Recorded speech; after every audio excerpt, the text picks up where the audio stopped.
여러분 안녕하세요. 김수경 건강교실의 김수경입니다. 날씨가 쌀쌀해지고 이제 겨울이 가까워오고 있습니다. 이제 우리가 어떻게 해야 건강하게 사느냐 하는 이 부분을 가지고 조금씩 깊이 있게 들어가서 여러분들과 말씀을 나누는 그런 이제 시간을 갖도록 하겠습니다. 지난번에 제가 뭐라고 말씀드렸냐면은 우리 몸은 움직이는 건축물이다. 하나님의 형상이 곧 설계도다. 이런 말씀을 드린 적이 있습니다. 근데 영어에 이런 말이 있습니다. You are what you eat라는 말이 있습니다. 당신이 먹는 것이 바로 당신이다. 되풀이 되는 얘기입니다. 이 음식 얘기를 하다 보면은, 먹는 거 얘기하다 보면 중복되는 얘기가 많은데, 이 강의를 통해서 계속 중복되는 말씀을 드리게 됩니다. 왜 그러냐면은, 아무리 중복되는 말씀을 계속 드려도 실천을 안 하기 때문에, 이 실천할 수 있는 얘기를 자꾸 하려면은 중복되는 말씀을 드릴 수밖에 없습니다. 아무리 흰쌀밥이 몸에 나쁘다 그래도 흰쌀밥은 계속해서 먹게 되고, 서울 시내 자가용을 끌고 다니는 것이 굉장히 불편하고, 전철이나 버스 타는 것보다 불편함에도 불구하고 계속 차 끌고 다니는 사람들은 끌고 다니거든요. 그래서 우리가 이 음식이라는 게 뭐냐 하는 걸 얘기하려면은 You are what you eat. 그러니까 이 what you eat, 영어 강의를 하자는 게 아니라 이건 목적어죠. 네가 먹는 것이 너다. 그런 얘기잖아요. 네가 먹는 것이 너다. 그러니까 먹는 대로 말하자면은 우리가 시멘트로 집을 지면 시멘트 집이 되고 철근 콘크리트로 지면 철근 콘크리트 되는 것이고 흙벽돌로 지면 흙벽돌집 되고 토담집 되고 이렇게 되는 거 아니냐 이거죠. 그래서 이 집을 어떻게 짓느냐 하는 부분, 이거 굉장히 중요합니다. 동의보감에는 우리가 먹는 거에 대해서 뭐라 그랬냐면은 음식이라는 것은 약성이 약한 약이다. 약성이 약한 약. 약성이 약한 약.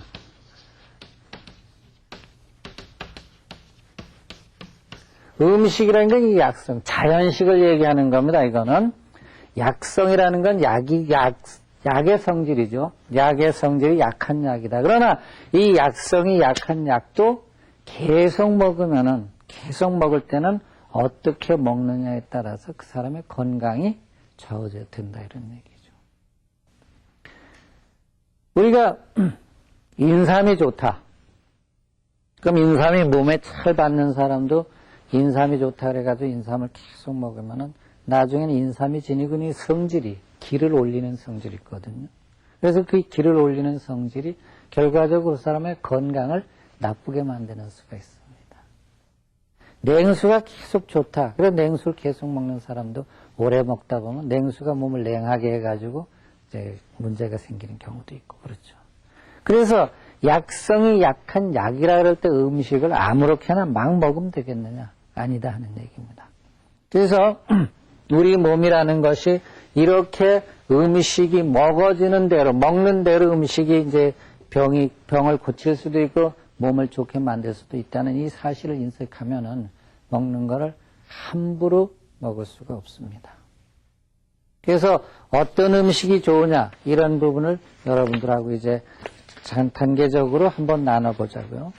그래서 전 세계적으로 어떤 국민들이 어떤 음식을 먹는가, 몇 사람만 한번 보자고요. 이제 에스키모인들, 그 다음에 이제 우리와 비슷한 몽골인들, 그 다음에 일본 사람들, 그 다음에 이제 소위 장수촌이라는 이런 데 사는 장수마을 사람들, 이런 사람들이 먹는 것을 한번 보자 이런 얘기죠. 에스키모인들은 여기에서 나오는 것이 뭐만 있습니까? 생선하고 그 다음에 고기밖에는 없지 않습니까?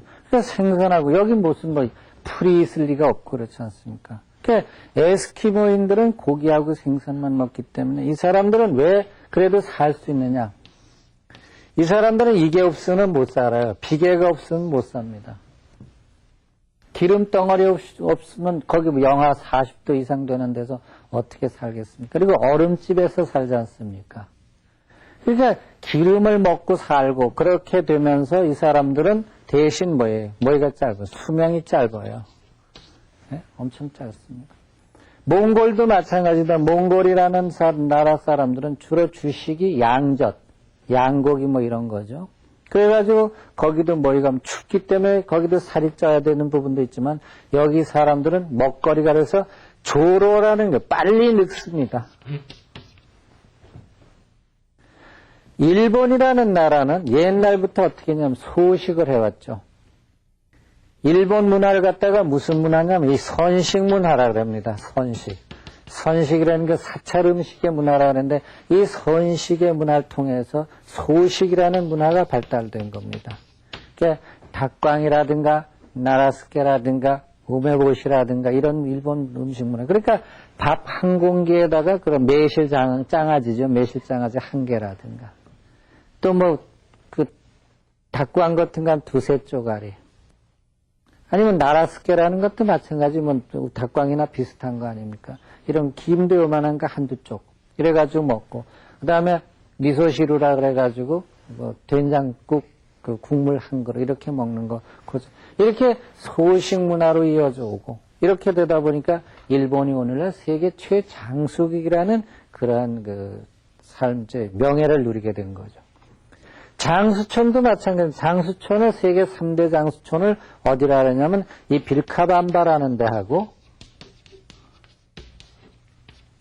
그 다음에 코카사스하고 훈자 이렇게 세 군데를 특히 저기 장수촌이라 그랬습니다. 그 다음에 뭐 중국의 위글리 지역이라는 것들을 서가지 이렇게 네 군데라 그럴 수도 있는데 어떻든 간에 빌카밤바라든가 코카사스라든가 훈자국이라든가 위글리라는 나라의 장수촌의 사람들의 먹거리는 어떻게 먹냐면 지금 말씀드린 이 소식인데 뭐를 먹냐? 조식이다 하는 얘기예요. 조식이라는 건 거친 음식을 얘기하는 겁니다. 우리나라에서 거친 음식 그러면 요새는 거친 음식이 거의 없습니다. 옛날에는 혹시 그 여기 계신 분들 아실는지 모르겠어요. 옛날에 그 좁쌀만 가지고 밥을 하는 경우가 있습니다. 매좁쌀, 차좁쌀만 아니고 매좁쌀만 가지고 밥을 하는데 머슴밥이라기도 그러기도 하고 농군밥이라고도 그러는데 그거는 밥을 어떻게 담냐면 밥그릇이 이렇게 있으면은 이 위에 이만큼 밥을 이렇게 담는 겁니다. 밥그릇 높이만큼 밥을 담는 거죠. 이것이 찰밥이 되면은 얼어지질 않아요. 근데 이것이 지금 말씀드린 대로 매좁쌀 같은 걸로 밥을 만들어 놓으면은 숟가락으로 잘못 건드리면 얼어집니다. 그러니까 그럴 때는 어떻게 하냐? 숟가락을 가지고 먼저 침을 이래 발라요. 숟가락에 침을 발라가지고 여기다가 침을 쏙쏙 발라가지고 침으로 말이죠. 이렇게 얼어지지 않도록 해가지고 이렇게 떠가지고 아주 조심스럽게 먹기 시작해 이걸 흐트러뜨리지 않고 먹습니다. 이것이 잘못 먹는 날은 와르르 얼어져가지고 다 이제 흐트러지거든요. 그 옛날에는 곡식 한 톨도 굉장히 아깝기 때문에 이렇게. 근데 이것만을 조식이라는 것이 아니라 조식이라는 개념은 오늘날로 말하면 현미 잡곡밥이 조식이에요.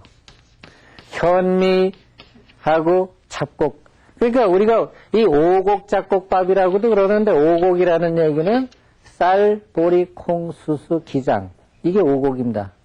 기장 대신 좁쌀을 쓰는 경우도 있고 또 팥을 쓰는 사람도 있고 근데 그거하고는 다르게 하여튼 쌀, 보리, 콩, 수수, 기장이 5가지가 오곡인데 이 오곡 잡곡밥을 어떻게 먹을 때 이것이 조식이 되냐면 쌀과 잡곡의 비율이 1대1일 경우입니다.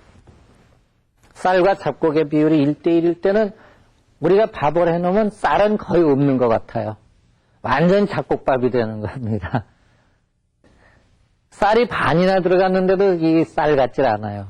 특히 현미로 해놓으면은 이건 아주 입에 넣으면은 정말 우들우들 할 정도로 이렇게 조식이 되는 거죠.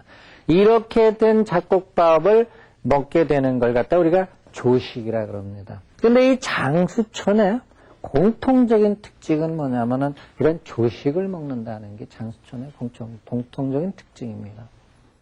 옛날에 우리나라에서도 식량 사정이 안 좋았기도 하겠지만은 어떻든 간에 식량 사정이 좋았던 사람들, 뭐 500석지기 한다는 천석군 이런 사람들도 가을에 농사를 지어가지고 한 달 정도만 흰쌀밥을 먹고 나머지 11달 정도는 전부 이 조식으로 해 먹었습니다. 잡곡밥을 해 먹었어요. 조금 쌀을 좀 비중을 높였다 뿐이지 하얀 쌀밥만 해 먹는 그런 분들은 제 경험으로는 못 봤어요. 이렇게 해서 이제 조식을 해서 먹고 살다 보니까 어떻게 되냐면 조식을 통해서 조식이 왜 좋으냐? 조식이라는 말은 여기서 볼 때는 아주 거칠 조자를 써가지고 조식이 됐는데 조식이 좋은 점은 뭐냐면 이것이 조식 속에는 영양의 균형을 이루기 때문에 영양의 균형을 이루고 있는 거예요. 사실 영양의 균형. 그 영양의 균형을 이루지 않으면 실질적으로 우리가 음식을 통해서 영양의 균형을 이루지 않으면 안 돼요. 일본에서 실험을 한 게 있습니다. 어떤 실험을 했냐면 각기병 환자 있지 않습니까? 각기병 환자 그러면 뭐가 부족한 겁니까? 비타민 B1이라든가 이런 하여튼 비타민 B군이 부족한 사람들인데 흰쌀밥 먹이고 플러스 비타민 B 컴플렉스라 그래가지고 B 복합체죠. B군, 비타민 B군을 이거는 이 말은 영양제로 된 것을 먹였어요. 영양제로 된 걸 먹였더니 각기병 치료가 안 되는 거예요. 그 치료가 돼야 될 거 아니에요. 지금 흰쌀밥에다 비타민 B군이 모자라가지고 각기병이 걸렸다 그러면 이거 치료해야 될 텐데 안 된다 이거예요. 그래서 이걸 먹이지 않고 쌀결을 갖다가 맨 물을 뜸물이라 그러죠. 쌀뜨물. 그렇죠. 쌀뜨물이라 그러죠. 그래서 쌀결을 뜸물을 내가지고 이걸 먹였더니 각기병이 치료가 되더라는 얘기예요. 그럼 우리는 얼른 생각할 때, 이 과학적으로 만들어진 비타민 B군 이 영양제가 훨씬 좋은 걸로 생각을 할 수 있는데, 실질적으로 몸에서는 뭐냐면은, 이거는 뭘로 받아들입니까? 이거는 foreign chemical. 그러니까 우리 몸이 아닌 물질로 받아들이고, 쌀뜨물에, 쌀겨 속에 들어있는 쌀뜨물. 이 쌀겨 속엔 뭐가 많이 들어있습니까? 비타민 B군이 많이 들어있지 않습니까?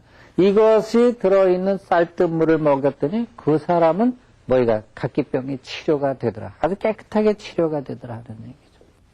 그러면 우리가 음식을 먹을 때 흰쌀밥을 먹는 것이 좋으냐?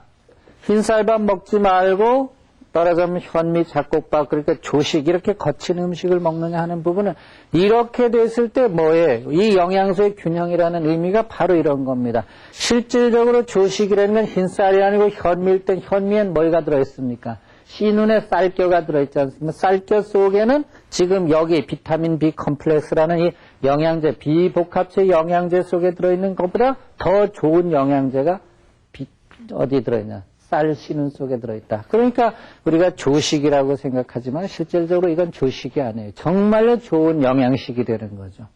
이래야 이 영양의 균형을 이루게 돼 있는 겁니다. 그런데 오늘날 많은 분들이 어떻게 먹느냐면 식사 그러면은 하얀 쌀밥. 지금 흰 쌀밥에 쇠고기 먹겠다는 거는 누구 문자냐? 김일성의 문자예요. 요새는 우린 그 문자 쓰면 안 됩니다. 그래서 이 조식으로 돌아가야지만 됩니다. 오늘날을 우리가 건강하게 살려면 음식 문화 속에서 조식으로 돌아가야 되는데 조식으로 돌아가지 않고 있기 때문에 이제 문제가 생긴다. 이렇게 이제 보시면 되는 겁니다. 그러면 실질적으로 오늘날 우리가 칼로리 영양을 보면 이 영양이라는 것이 우리 몸에 들어와가지고 탄수화물은 4kcal, 단백질도 4칼로리, 그다음에 지방질은 9칼로리 이런 개념으로 나오지만 실질적으로 이 칼로리 개념이라는 거는 실험실에서 기준으로 한 단위예요. 실험실 단위. 실험실에서 단위로 기준했기 때문에 이때 탄수화물은 순탄수화물, 순단백질, 순지방질입니다. 이렇게 탄수화물, 단백질, 지방질을 칼로리로 계산해가지고 음식을 먹는 음식 문화로 살면은 이때는 뭐예요? 흰쌀밥이나 보리밥이나 탄수화물은 다 똑같아요. 감자도 똑같고. 그렇죠. 마찬가지로 단백질도 두부 단백질이나 말하자면 쇠고기 단백질이나 닭고기 단백질이나 단백질 똑같이 생각합니다. 지방질도 마찬가지. 굿기름인 동물성 지방이나 참기름, 들기름 이런 거나 똑같은 계산으로 해가지고 칼로리로 하면 그렇게 되는데 실질적으로 탄수화물, 단백질, 지방질이 우리 몸에 들어왔을 때 이것들이 우리 몸에서 정말 4칼로리를 내주느냐, 단백질도 4칼로리를 내주느냐, 지방질이 9칼로리를 내주느냐 하는 거는 탄수화물, 단백질, 지방질 사정이 아니에요. 건축이란 우리가 움직이는 몸을 갖다 움직이는 건축물이라고 생각할 때 이 건축 자재를 어떻게 쓰느냐, 어떻게 여하에 쓰느냐 하는 거는 누구 손에 달려 있는지 아십니까? 누구 손에 달려 있어요? 일꾼 손에 달려 있어요. 일꾼. 건축 자재는 어떻게 쓰느냐 하는 건 일꾼 손에 달려 있습니다. 일꾼이 그 건축 자재를 어떤 건축 자재를 어떻게 활용하느냐 하는 거에 따라 가지고 그 건축 자재의 효율성이 나타나는 겁니다. 그럼 이 일꾼이라는 것이 우리 몸에서 어떤 게 일꾼이냐면 이 일꾼의 개념, 아주 요 탄수화물, 단백질, 지방질만 가지고 몸을 만든다면 아무가 의미가 없습니다. 그 일꾼은 비타민, 미네랄, 이런 일꾼의 어떤 그 집단화. 저는 이걸 갖다 효소 집단이라 그러는데 이 일꾼이 세팅화 됐을 때 이 일꾼들이 어떻게 탄수화물, 단백질, 지방질을 잘 그 요리하느냐에 따라 가지고 이 탄수화물, 단백질, 지방질의 에너지 효율이 나오게 되어 있습니다.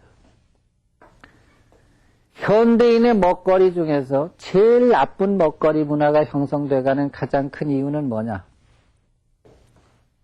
일꾼을 무시해버린 먹거리 문화입니다.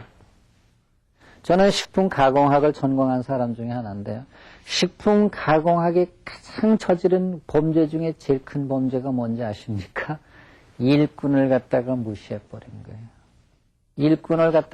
일꾼은 없어도 되는 거라고 존재하는. 그 중에서 특히 이 효소라는 이 중요한 일꾼을 갖다가 무시해도 되는 걸로 이렇게 생각한 겁니다.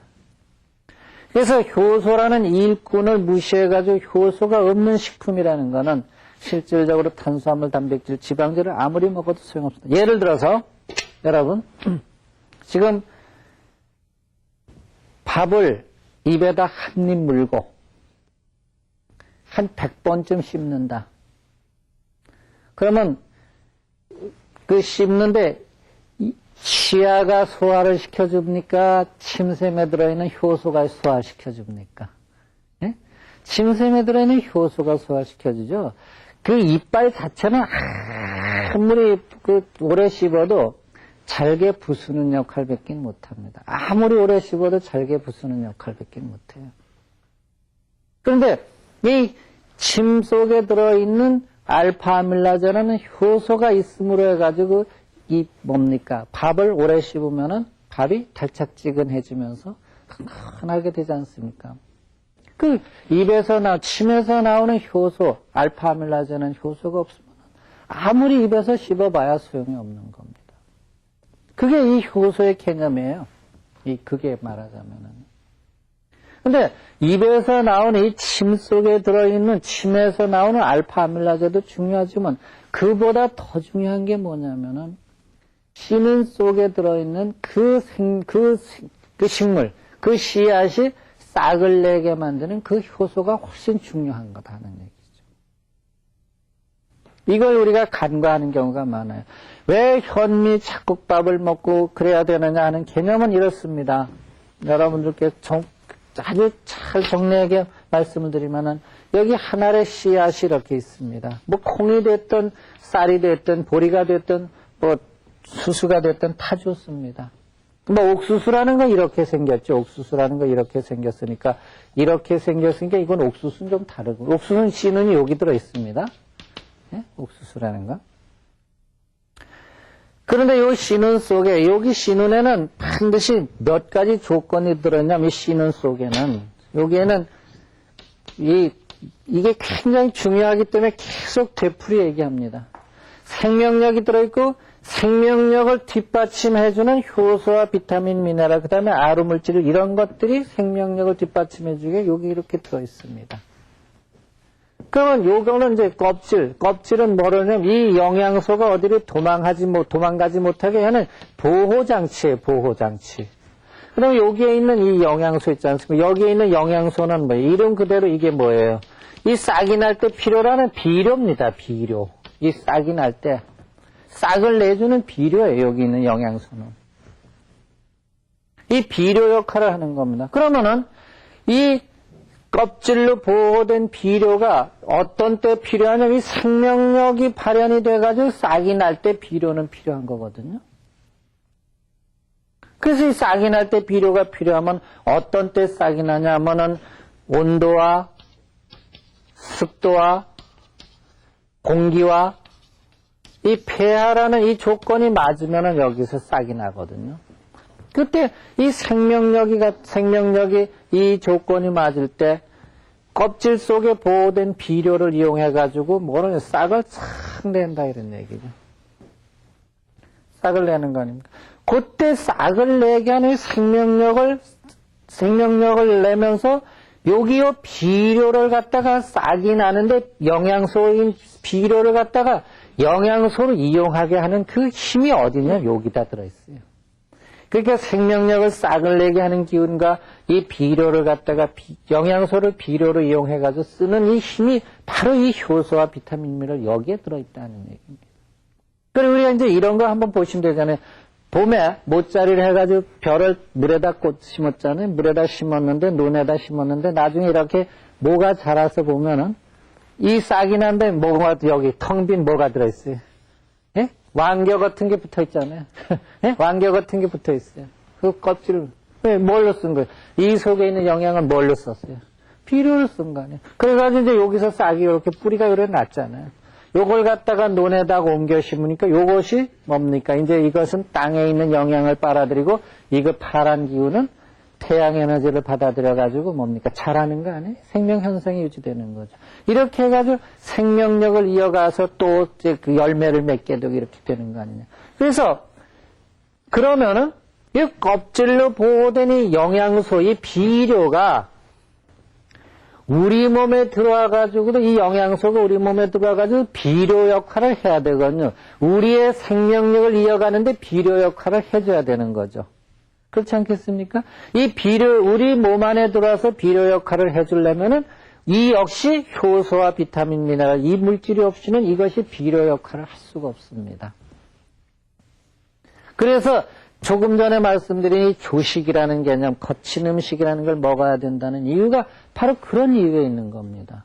그때 반드시 효소와 비타민, 미네랄 이런 것들이 이 씨눈 속에, 아까 말씀 요 씨눈 속에 들어있는 요 상태가 완벽한 겁니다. 만약에 이걸 갖다가 오려내고, 이걸 오려내고서는 아까 말씀드린 그 영양제 개념 있잖아요. 비타민 B군 그 복합체 같은 걸 갖다가 해가지고 여기다 갖다 아주 완벽하게 해가지고 여기다 집어넣어가지고 이렇게 붙여놓는다고 해가지고 그것이 싹이 나느냐 안 난다 이런 얘기죠. 그러니까 각기병을 고치는데 비타민 B군을 먹어도 고쳐지지 않던 사람이 쌀뜨물을 먹었더니 쌀겨에서 녹아낸 쌀뜨물을 먹었더니 비타민 각기병이 고쳐지더라 하는 얘기는 바로 이 얘기죠. 여기에 있는 이 인공적으로 아무리 과학이 발달됐다 그러더라도 하나님께서 창조해내신 천연물 상태에서의 영향을 못 따라간다는 얘기죠. 아무리 인간이 잘난 척하고 정말 뻐개고 건방지게 얘기해봐도 하나님께서 만들어낸 그 생명현상이라는 원리 원칙에서 우리가 벗어날 수가 없는 거예요.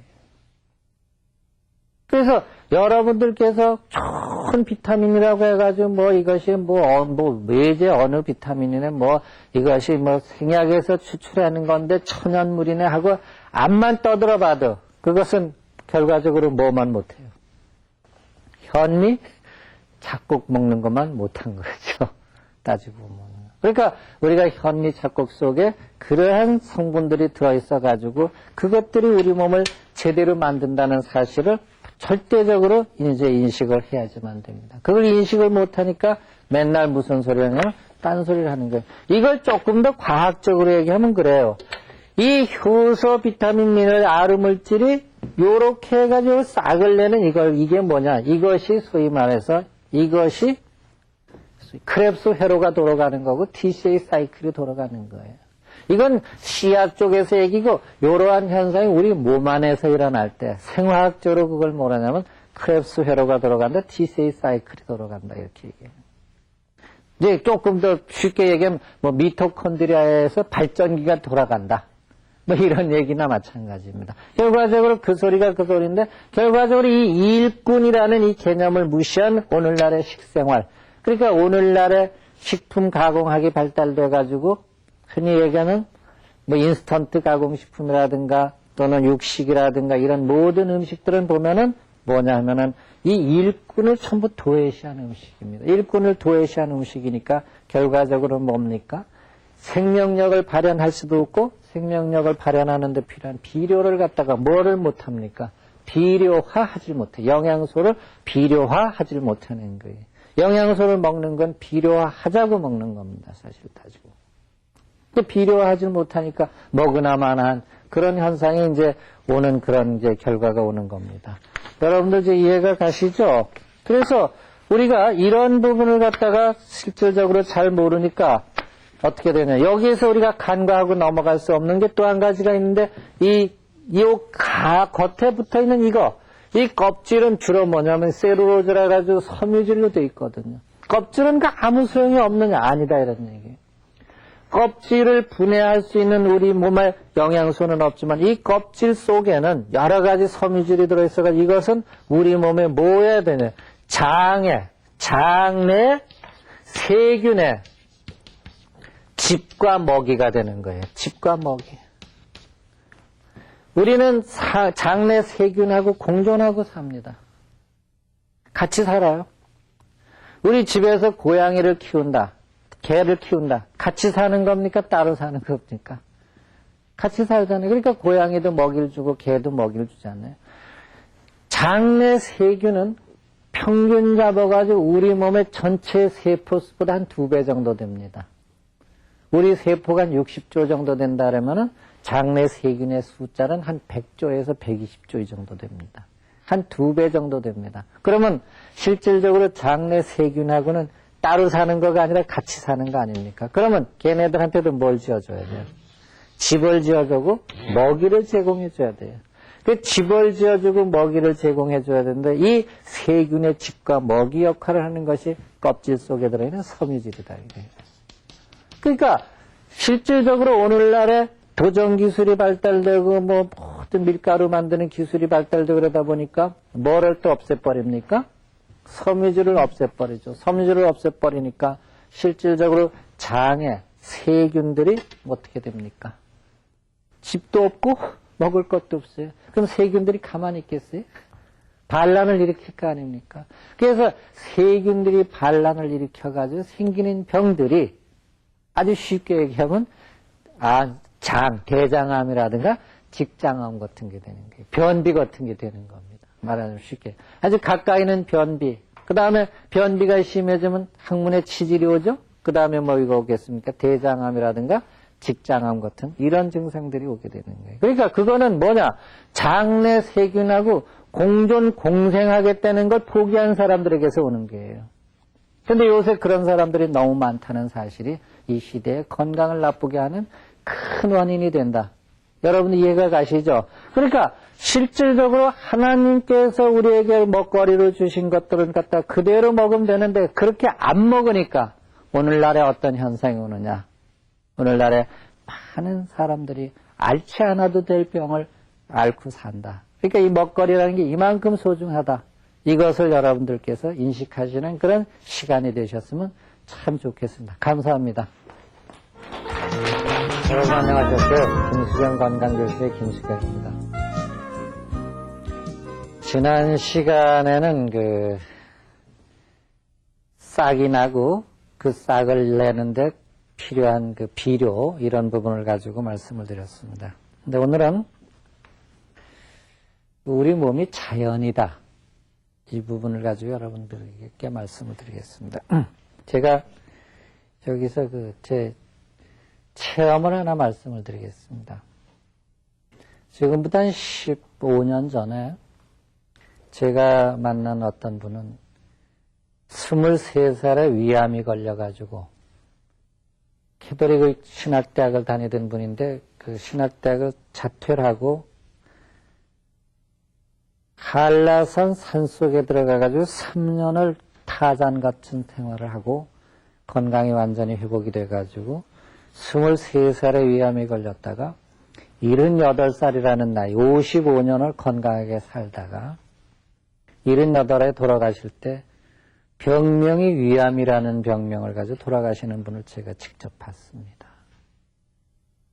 그저 그 양반을 보면서 무슨 느낌을 가졌냐면은 사람이라는 게 자연으로 돌아가면 건강해지는구나.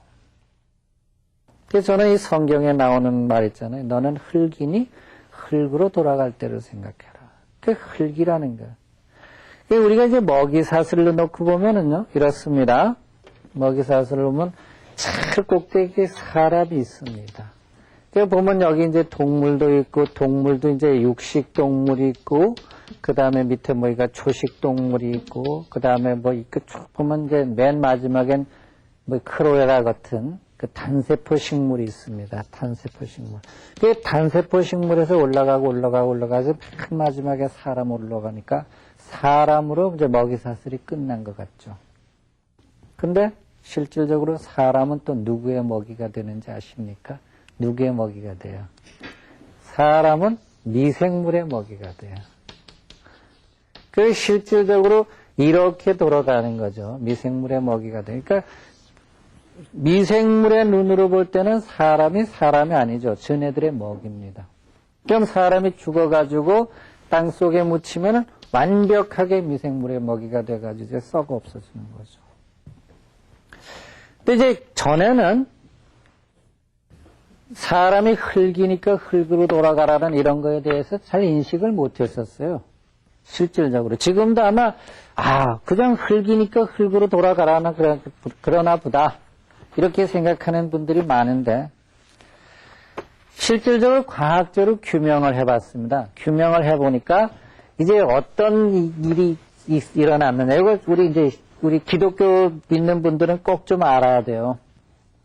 흙의 성분을 분석을 해봤어요. 흙의 성분을 분석해보니까 거기는 산소, 그 다음에 탄소, 수소, 질소, 칼슘, 그 다음에 칼륨, 마그네슘, 철분, 그 다음에 그 외에 한 10종 정도로 돼 있더라 하는 얘기예요. 그러니까 흙 속에는 산소, 탄소, 수소, 질소, 칼슘, 칼륨, 마그네슘, 철분 외에 한 10종. 그러니까 근 한 20여 종류가 말하자면은 들어있더라. 근데 인체를 보니까 어떻게 되냐. 인체를 분석해 보니까 인체는 요거 이제 빨간 걸로 쓴 게 인체입니다. 그 인체는 보니까 산소가 65%, 탄소가 18%, 수소가 10%, 그 다음에 칼슘이 질소가 3%, 칼슘이 2%, 그 다음에 여기 인이 몇 퍼센트냐면 1%, 마그네슘이 0.01%, 그 다음에 유황이라든가 염분, 여기 말고 있는 게 이제 염분이라는 게 0.3%. 이렇게 기타가 0.05% 이렇게 돼 있더라, 이런 얘기예요.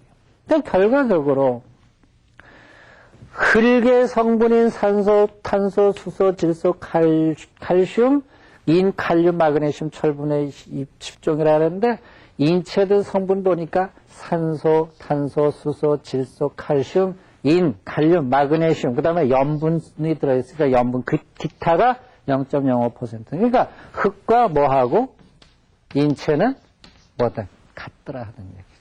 과학적으로도 증명을 해보니까 흙과 인체가 같은 게.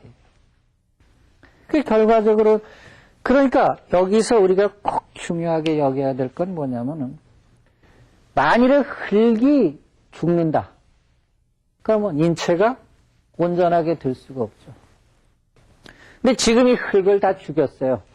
흙이 죽었어요. 흙이 살아나지를 못하고 있습니다. 흙이 죽은 거는 무엇 때문에? 흙이 죽은 게 세 가지 때문에 죽었어요. 하나는 화학 비료 때문에 죽었습니다. 또 하나는 뭐 때문에? 농약 때문에 죽었어요. 그 다음에 뭐가? 제초제 때문에 죽었어요. 그러니까 화학 비료, 농약, 제초제 때문에 흙이 죽었는데, 그럼 흙이 죽었는데 인체는 건강할 수 있느냐? 이거 어림도 없는 얘기예요. 그럼 인체도 동시에 흙이 죽으니까 흙을 통해서 흙이 뭐를 함유하겠어요? 물을 함유하겠잖아요. 흙이라는 게 물하고 흙하고 따로 도는 게 아니지 않습니까? 그러니까 흙이 죽으니까 흙을 통한 물은 물도 죽잖아요. 그러니까 이제 요새 뭐 개울물도 죽고 뭐 저기 뭐에 청계천 물도 청계천 물 죽은 지는 오래되고 중량천 물도 죽고 뭐 한강물도 죽고 하여튼 호수물도 죽고 다 죽어가고 있다. 그렇게 되는데 그것이 곧 또 뭡니까? 인체도 죽게 만드는 주범이 된다는 사실을 우리가 인식해야 되는데 이 부분에 대한 인식들을 안 하고 있어요. 이게 참 안타까운 부분입니다. 그러니까 우리 예수 믿는 사람들이 꼭 생각해야 될 거는 뭐냐면 너는 흙이니 흙으로 돌아갈 것을 생각하라 하는데 흙이라 그러면서 흙 따로 생각하고 인체 따로 생각하는데 흙을 망쳐놓고 인체가 건강할 수는 없다는 사실입니다. 그러니까 최소한도 다른 사람들은 모르는데 예수 믿는 분들이 농사를 짓는다 그러면은 그분들은 뭐를 쓰지 말아야 되냐? 최소한도 화학비료와 농약과 제초제는 쓰지 않는 농사를 지어야 돼요. 이래야 우리가 인체라는 것을 제대로 지켜나갈 수가 있다. 이게 아주 중요한 내용입니다. 그래서 우리가 인체라는 것은 이렇게 나가는 것이다. 오늘날에 이제 그 장수 지역으로 새롭게 떠오르고 있는 그것이 어디냐면 일본의 그 오키나와라는 데입니다. 맨날 그 왜 미군이 주둔해가지고 말썽이 일으켜지고 있는 그런 섬이 오키나와인데 일본에서 한 600km 떨어진 섬이죠. 제주도보단 적습니다.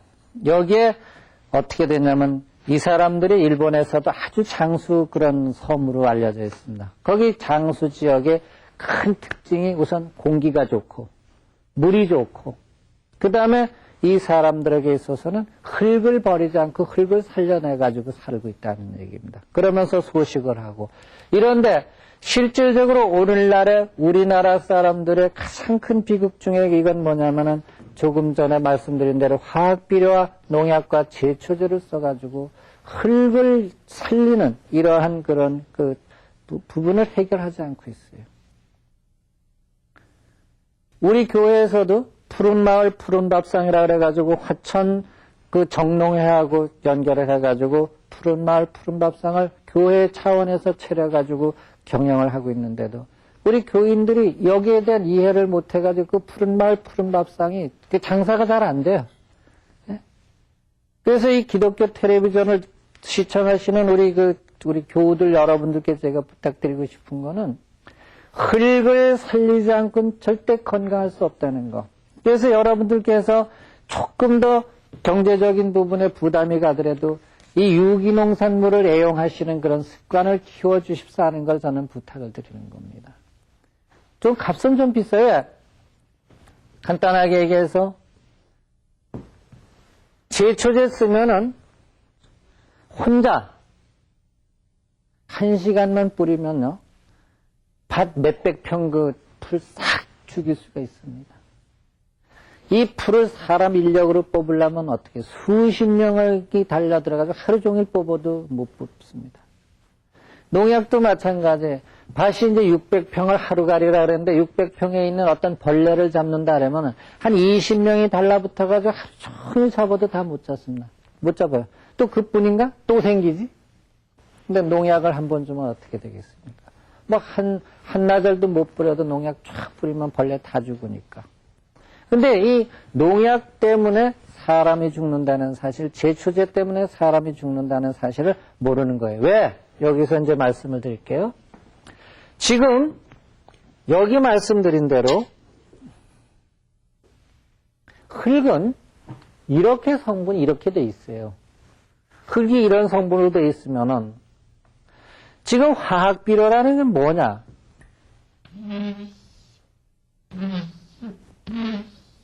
요 세 가지 성분으로 된 겁니다. 질소, 인산, 칼륨. 소위 질소, 인산, 칼이라 그럽니다. 그게 소위 비료의 3대 요소라 그럽니다. 그럼 실질적으로 흙에다가 질소만 주고 인산만 주고 칼륨만 주게 되면은 나머지 성분은 다 부족하죠. 산소도 부족하게 되고 탄소도 부족하게 되고 수소도 부족하게 되고 칼슘이라든가 마그네슘이라든가 철분이라든가 그때 이 열종이 이게 점점 없어집니다. 그러면 이 세 가지로 뭉쳐져 가지고 흙이 만들어집니다. 세 가지로 뭉쳐지게 되면은 이 나머지가 부족하게 되면 실질적으로 흙이라는 게 흙을 하나 전체로 놓고 볼 때 한 20여 가지 중에 세 가지 성분만 계속 넣어주는데 어떻게 이게 흙이 온전한 흙이 되겠느냐. 그러면 흙이 이런 성분들이 다 골고루 있을 때 뭐가 살 수 있는 흙이냐 하면은요. 뭐가 살 수 있는 흙이 되게 미생물이라는 것이 살 수가 있어요. 미생물 및 땅속에 사는 지렁이라든가 굼벵이라든가 땅강아지라든가 두더지라든가 이런 이 미생물과 그런 게 땅속에 사는 이 소위 동물들 있잖아요. 이런 것들 곤충, 동물 곤충 이런 것들이 살게 돼 있는데 영양소가 질소, 인산, 칼륨으로만 돼 있으면 이 미생물도 못 살고 동물도 못 살고 곤충도 못 삽니다.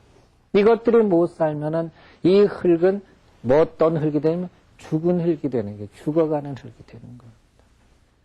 점점 땅이 굳어져요. 왜? 이것들이 밭을 갈고 논을 갈고 그래주는 겁니다. 이것들이 움직임으로 해가지고 뭐가 이용이 되는 거예요? 산소가 이용이 되고 탄소가 수소가 이용이 되는데 이용이 안 돼버리는 겁니다. 이런 이제 흙의 문제가 큰 문제가 생기죠. 우선 거름을 화학 비료를 주게 되면 그러면 실질적으로 화학 비료를 안 주고 퇴비를 준다.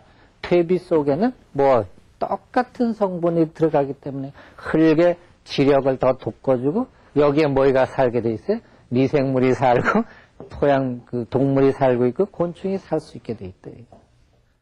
여러분들 아마 시골 계시던 분 아시겠지만 땅에서 말이죠. 막 지렁이가 버글버글하고 땅강아지가 기어다니고 굼벵이가 막 일어나고 그 다음에 저 두더지가 막 왔다 갔다 하고 이러는 흙이 좋다는 건 다 아시잖아요. 근데 점점 이 화학 비료를 쓰므로 해가지고 그런 게 없어져. 거다가 농약은 뭐냐? 농약은 원래 농약이라는 것은 이 벌레를 잡는 데 목적으로 쓴 게 아니에요. 농약의 정의는 이렇습니다. 농약은 생화학 무기의 평화적 이용입니다. 평화적 이용. 이거 참 생화학 무기. 요새 그 미국 테러 사건 난 다음에 제일 지금 고민하는 게 뭐예요? 탄저균 같은 거 있잖아요. 그게 뭐예요? 이건 생물학 무기를 얘기하는 겁니다. 화학 무기라는 건 뭡니까? 독가스 같은 걸 얘기하는 거죠. 그 생화학 무기라는 건 예전부터 누구를 죽이려고 만든 거는 사람을 죽이려고 만든 무기입니다. 이걸 갖다가 뭐를 조정한 것이 농약이면 양을 조절한 거예요.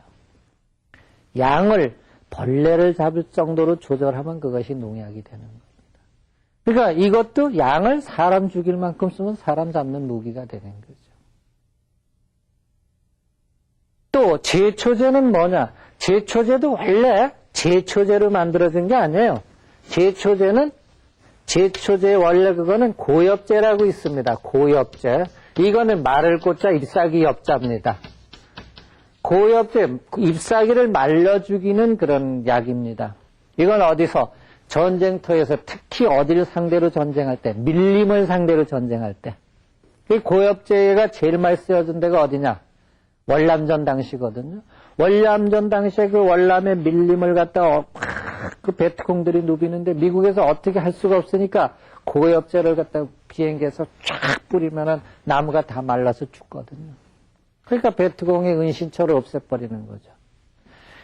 고엽제 때문에 피해를 입어가지고 오늘날까지 우리나라에 지금 큰 사회적인 문제가 돼 있는 중요한 환자들이 월남 참전용사 고엽제 환자들이거든요. 그분들이 지금 7만 명이 넘는 분들이 고생을 하고 있습니다. 그 고엽제의 주 원료는 뭐냐? 다이옥신이다 이거예요. 다이옥신이라는 거는 1g 가지고 얼마를 죽일 수 있냐? 2만 명을 죽일 수 있는 치사량을 가지고 있는 지상에서 만드는 독 중에 제일 큰 독성 물질입니다. 이것이 고엽제의 원료입니다. 이 다이옥신이 주 원료인 고엽제를 갖다가, 이건 고라는 게 나무를 말려 죽인다는 얘기입니다. 이걸 갖다 풀을 말려 죽일 수 있는 이것도 양이에요. 이것도 양을 줄여가지고 쓰면 뭐가 돼요? 제초제가 되는 거예요. 그 많이 쓰면은 뭐가 죽어요? 나무가 말라 죽는 거예요. 조금 쓰면 뭐가? 제초제가 되는 거죠. 그러니까 우리는 오늘날 화학비료, 이 질소인산 칼륨이라는 화학비료 가지고 땅 버려놓고 농약을 써가지고 뭐가 주로 다 죽느냐? 제일 먼저 죽는 게 뭐가 제일 먼저? 곤충이 죽어요. 여러분들 아시죠? 농사는 누가 지어주는 거예요? 곤충이 지어주는 거예요. 곤충이 뭘 날라주는 거예요? 꽃가루를 날라주지 않습니까? 벌레라든가 나비라든가 잠자리라든가 이런 것들이 곤충들이 꽃가루를 날라주지 않으면 열매를 맺을 수가 없지 않습니까? 또 곤충을 잡아먹는 것이 이제 제비인데, 제비의 숫자가 절대량이 지금 줄어. 제비 보기가 참 어렵지 않습니까? 요새 흥부가 옛날에 태어났길 망정이지, 요새 태어났으면 흥분의 제비 없어요. 놀분의 제비도 없어. 예? 요새 태어났으면 없어요. 그러니까 요새는 흥분애가 놀분애가 뭐하냐? 보쌈 장사하는 거지.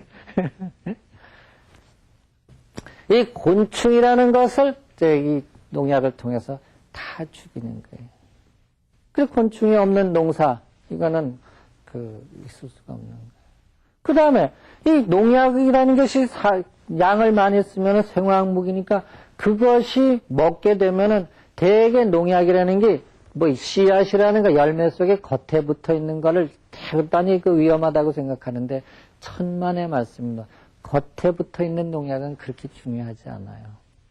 이게 속으로 침투해 들어와가지고 대를 물립니다. 대를.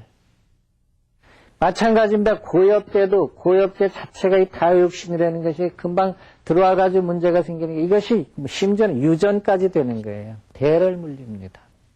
우리가 에이즈만 무서운 게 아니에요. 에이즈보다 더 무서운 것이 이렇게 화학비료, 농약, 제초제 이런 것들입니다. 근데 우리 국민들이 농약, 제초제를 갖다가 자초해서 먹어요. 왜 자초해서 먹느냐 하면은 제가 많은 분들하고 상대를 해보면은 예를 들어 우리가 즐겨 먹는 깻잎 있지 않습니까? 깻잎이 따가지고 몇 시간 지나면 시들시들 해저의 원칙입니까? 양초 바른 것 같이 빳빳하게 있어야지만 됩니까? 시들시들 해저의 원칙이죠. 근데 소비자들은 그 양초 바른 것 같이 아주 빳빳한 걸 찾으니 며칠이 지나도 빳빳한 상태로 있어야 되니까 약을 쳐서라도 그러한 상품가치 있는 걸 만들어야 되지 않느냐. 그러니까 농산물이라는 거는 백화점에서 사는 옷이 아닙니다. 백화점에서 사는 옷은 아주 깨끗하고 구멍 하나도 없고 흠집 하나도 없고 정말 단추구멍 하나도 잘못되면 안 됩니다. 이 옷이라는 거는. 그렇지 않습니까? 그런데 농산물은 화학비료를 안 주고 농약을 안 주고 제초제를 안 주고 농사를 지면은 이건 지멋대로 생깁니다. 지멋대로. 벌레도 먹다가 또 이렇게 돼 있어요. 그래서 이 제초제 농약 쓰고 그렇게, 근데 실질적으로 우리가 자연이라는 거는 뭐냐면, 자연은 여러분들 아시죠? 산 속에 풀이 있는데 풀 있다고 나무 못 자르는 거 아니거든요. 또 참 풀만 우거져 있는 것도 아니잖아요. 그 자연이라는 건 스스로 통제력을 지니고 있는데 인간이 자연이라는 걸 무시해버리는 거예요. 그러니까 인간이 지금 고생하는 거는 자연을 무시하면서부터 문제가 생기는 거예요. 그래서 농약이 우리가 퇴비를 비워가지고 잘 썩혀가지고 논을 가꾸고 밭을 가꾸고 그러면 거기에서 좋은 그런 거름이 돼가지고 거기서 자라는 식물체는 튼튼하고 맛도 좋게 돼 있고 그런데 화학비료 쓰고 농약 쓰고 제초제 쓰고 그러니까 농사 짓기는 아주 쉬워요. 아주 쉽습니다.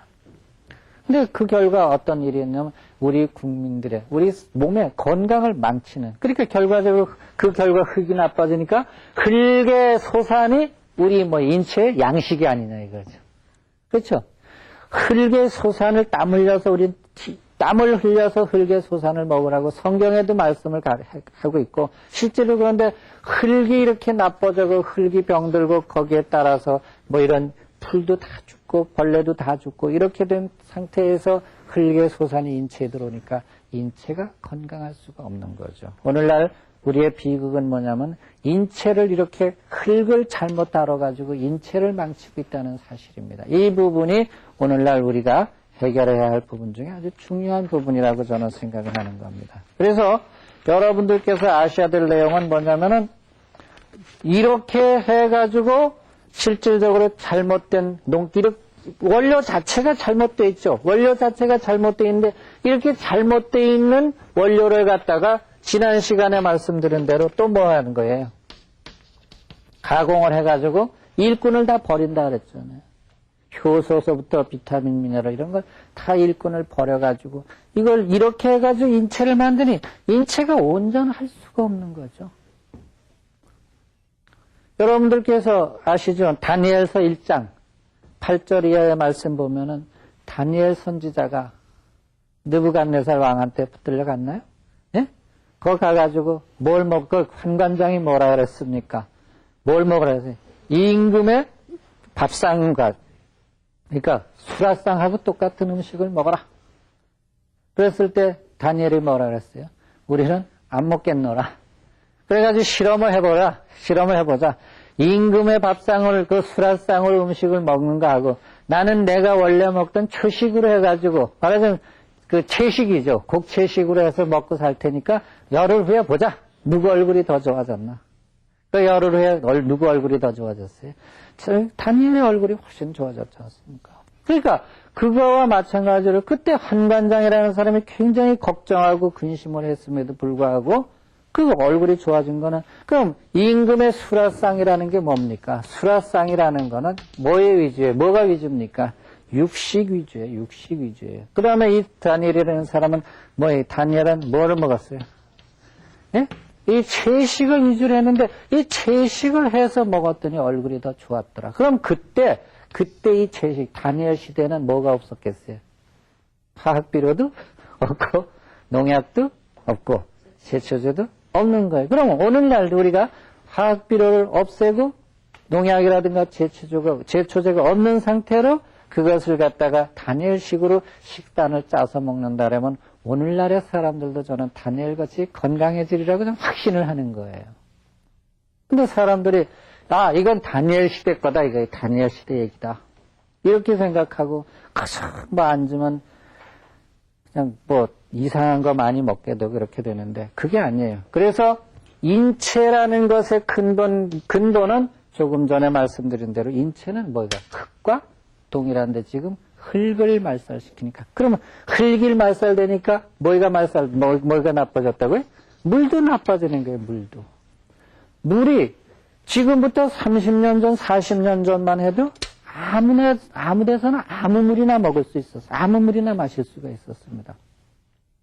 제가 1960년도 12월 달에 시골에서 서울에 올라왔는데 그때 청계천이 고가도로 놓이기 전입니다. 청계천이라는 건 그때도 더러웠어요. 이름은 청계천이죠. 맑을 청자, 계곡계자죠. 그 맑은 물이 흐르는 그 개울이라는 이름이에요. 그 청계천이. 지금은 청계천 그러면 썩은 물이 흐르는 곳에 대명사가 됐지만 청계천의 원래 이름은 얼마나 좋은 이름인지 모릅니다. 그래서 그 60년대 초만 해도 거기에 그 판잣집 짓고 이런 사람들이 펌프 박아가지고 그물 퍼올려가지고 그물로 김치도 담그고 해가지고 도시락 장사도 하고 그렇게 해서 먹고 살았어요. 근데 불과 40년이 안 된 이 세월 동안에 우리나라에 뭐가 망가졌냐? 자연이 망가진 겁니다.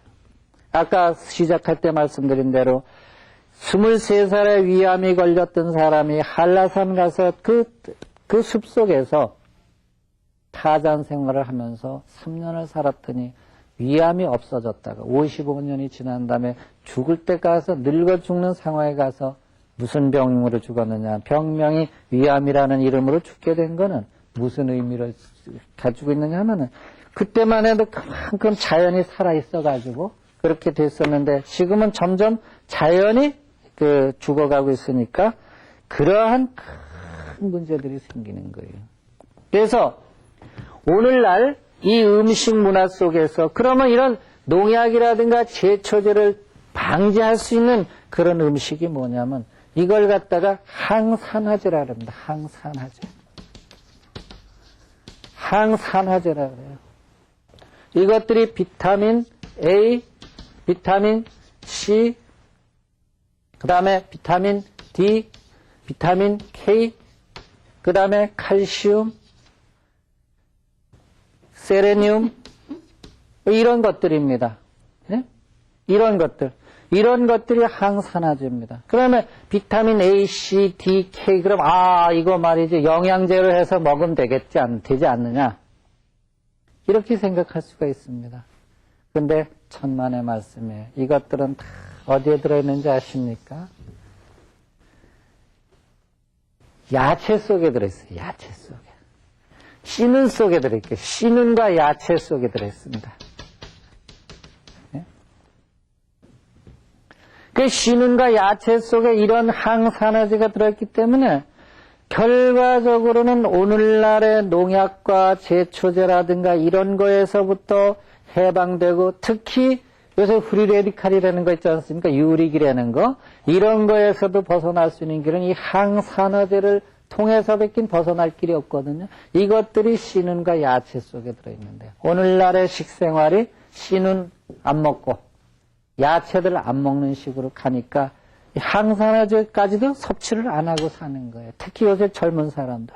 그러니까 젊은 사람들이 젊은이의 먹거리라는 거 이때에도 그 먹거리를 다만 얼마라도 좀 완화시키고 그러려면은 먹거리 속에서 항산화제가 천연적으로 들어있는 하나님께서 섭리하셔서 만드는 이런 성분들이라도 먹어주면 좋겠는데 지금 이런 먹거리들마저도 안 먹으니까 어떻게 대안을 만들 수가 없습니다. 그래서 이 방송을 들으시는 분들이 오늘날의 먹거리 속에서 우리가 벗어날 수 있는 길은 항산화제들을 통해서 이 부분만이라도 커버할 수 있는 그런 계기가 됐으면 좋겠다는 얘기입니다. 그래서 왜 씨눈을 먹어야 되냐, 왜 야채를 먹어야 되냐. 씨눈을 먹기 위해서 잡곡밥을 먹고 야채를, 싱싱한 야채를 먹으면은 그 속에 들어있는 항산화제가 오히려 우리를 살릴 수 있는 길이 된다는 걸 이해해 주시기를 바랍니다. 감사합니다.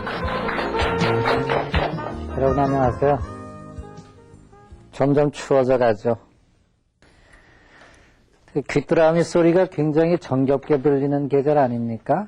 예. 근데 이때 우리가 귀뚜라미 소리만 들을 일이 아니라 어떻게 하면 이 시대에 우리가 크리스찬답게 살면서 건강하게 살 것이냐는 것을 한 번쯤 되짚어 봐야 되는 그런 때가 아닌가 하는 생각을 합니다.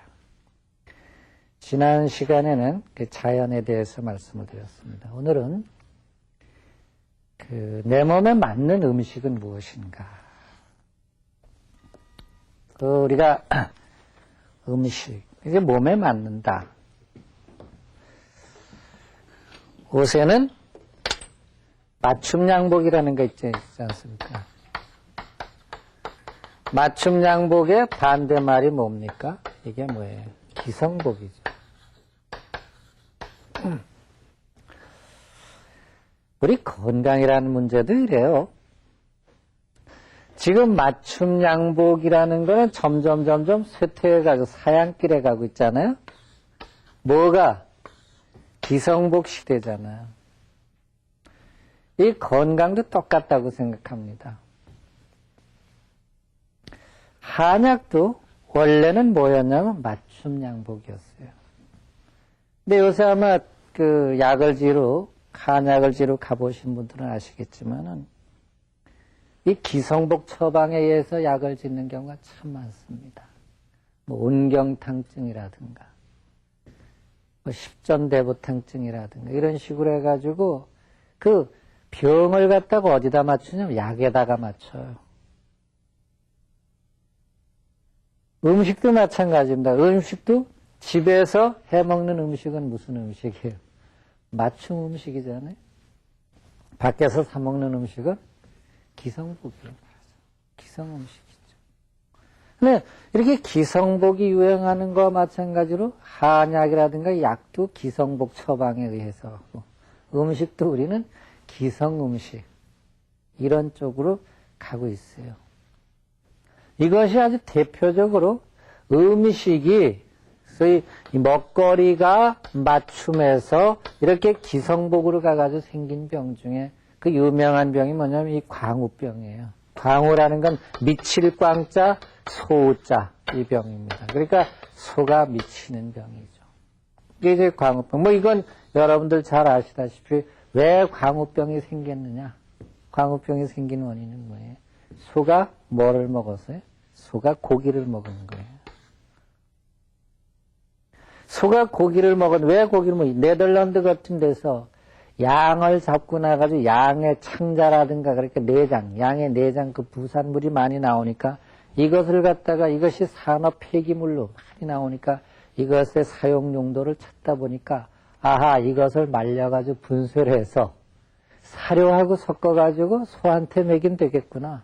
참 아이디어는 기가 막히죠. 예?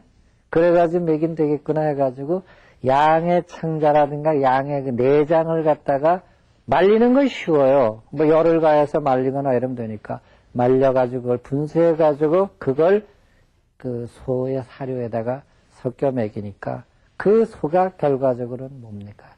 양고기를 먹고 미쳐버린 거예요. 이게 광우병입니다.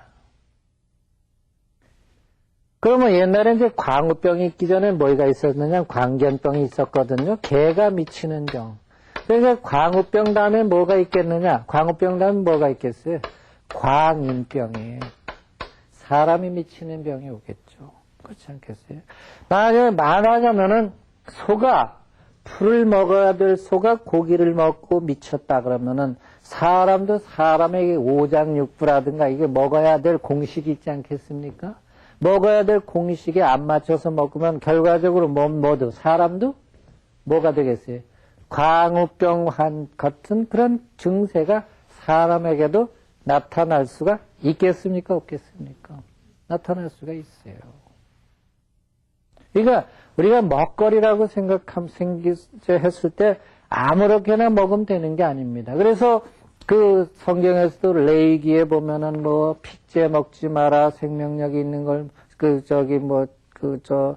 뭐 여러 가지 있잖아요. 뭐 두 발 가진 거 먹지 말아라. 뭐 여러 가지 배로 땅을 기는 건 먹지 말아라. 이런 것들이 전부 다 그 먹거리에 대한 이론이 상당히 과학적으로 합리성이 너무너무 있는 거예요. 상당히가 아니라 아주 정확한 겁니다. 그럼에도 불구하고 그거는 레위인들을 위해서 쓴 거니까 그냥 그렇게 넘어가는데 그게 아니에요. 우리가 오늘날의 먹거리에 대해서 내 몸에 맞는 음식은 무엇인가 하는 부분에 대해서 우리가 몇 가지 짚어보고 알아야 될 내용이 있습니다.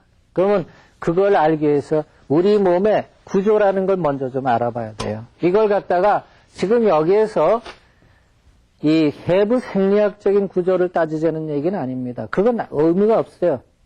그래서 사람은 뭐가 이 창자라든가 소위 말하는 이제 오장육부죠. 오장육부는 어떻게 되어 있는가?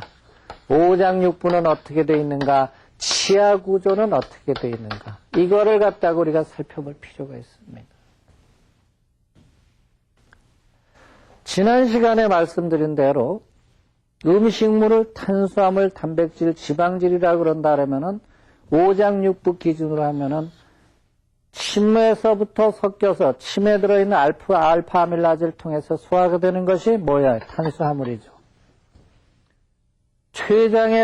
췌장에서 분해되는 단백질 분해 효소 때문에 분해되는 것이 단백질이죠. 담즙을 통해서 분해되는 것이 지방질이죠. 그러면 이거는 탄수화물 분해 효소, 이것은 단백질 분해 효소, 이건 지방질의 분해 효소라면 탄수화물 분해 효소가 우리 몸에서 제일 많이 분비가 됩니다. 침이라는 거는 하루에 약 2리터 정도가 분비가 되는 걸로 되어 있습니다. 침을 통해서 탄수화물이라는 것이 이렇게 분비가 되고, 췌장이라는 거에서 나오는 단백질 분해 요소는 지난번에 말씀드린 대로 12지장을 통과하는 그 동안에 분해가 안 되면 소용없는 거죠. 그 다음에 지방질 역시도 마찬가지예요. 그때 분해가 안 되면 안 됩니다. 이것이 이제 이렇게 분해돼가지고 어디가 작은 창자를 거쳐서 이제 큰 창자로 넘어가는데, 대개 사람에게 있어서의 장의 길이는 소의 약 2분의 1 정도로 계산합니다. 약 2분의 1. 그러면 호랑이 같은 육식동물은 또 어떻게 되나요? 사람의 또 2분의 1 정도. 요걸 1이다 그러면 이게 4가 되겠죠. 그럼 광우병이라는 얘기는 소는 풀만 먹게 돼 있는 거예요. 풀만 먹고. 소가 풀을 먹는데, 우리나라에서도 청도에서 소싸움이 유명하잖아요. 청도 소싸움이 유명한데, 청도에서 소싸움의 챔피언이 되면 소값이 엄청나게 비싸지는 거예요. 그래서 또 소값만 비싸지는 것이 아니라, 그 챔피언이 될 때는, 그 자기가 먹인 소가 챔피언이 될 때는 그 기쁨 또한 대단하거든요. 그래서 어떤 말하자면 소를 키우는 사람이 소를 키우는데 뱀도 잡아 먹이고, 막 보약도 먹이고 해가지고 소를 키웠던 그 사람이 있습니다. 근데 한 사람은 아주 철저하게 그 풀을 먹여가지고 소를 키운 거예요. 그 청도소 싸움에 딱 붙었는데, 그 보약 먹고 뱀탕 먹은 소는 한 번 탁 부딪히고 나서 꽁지가 빠져라고 도망을 갔던 그런 신뢰가 있습니다. 얼른 생각하면, 뱀탕 먹고 보약 먹은 소가 훨씬 세야 될 거 아닙니까? 그게 아니에요. 풀 먹은 소가 훨씬 힘이 센 겁니다. 그와 마찬가지로 우리 몸의 오장육부라는 거는 이렇게 소가 특히 장부의 길이는 사람이 이렇게 육식동물이 일이라 그러면은 여기에는 뭐가 다 다르냐면, 제일 다른 게 뭔지 아십니까? 효소의 분비량이 다르고 효소의 종류가 다릅니다. 그래서 장의 구조가 다르죠. 그럼 소를 한번 예를 들어 보시자고요. 소는 첫째 뭘 합니까? 되새김을 합니다. 되새김을 한다는 얘기는 풀을 계속 먹고 나서 다시 끄집어내가지고, 그러니까 소는 계속 이렇게 씹지 않습니까? 계속 씹는 게 뭐냐면 되새김질을 하는 겁니다.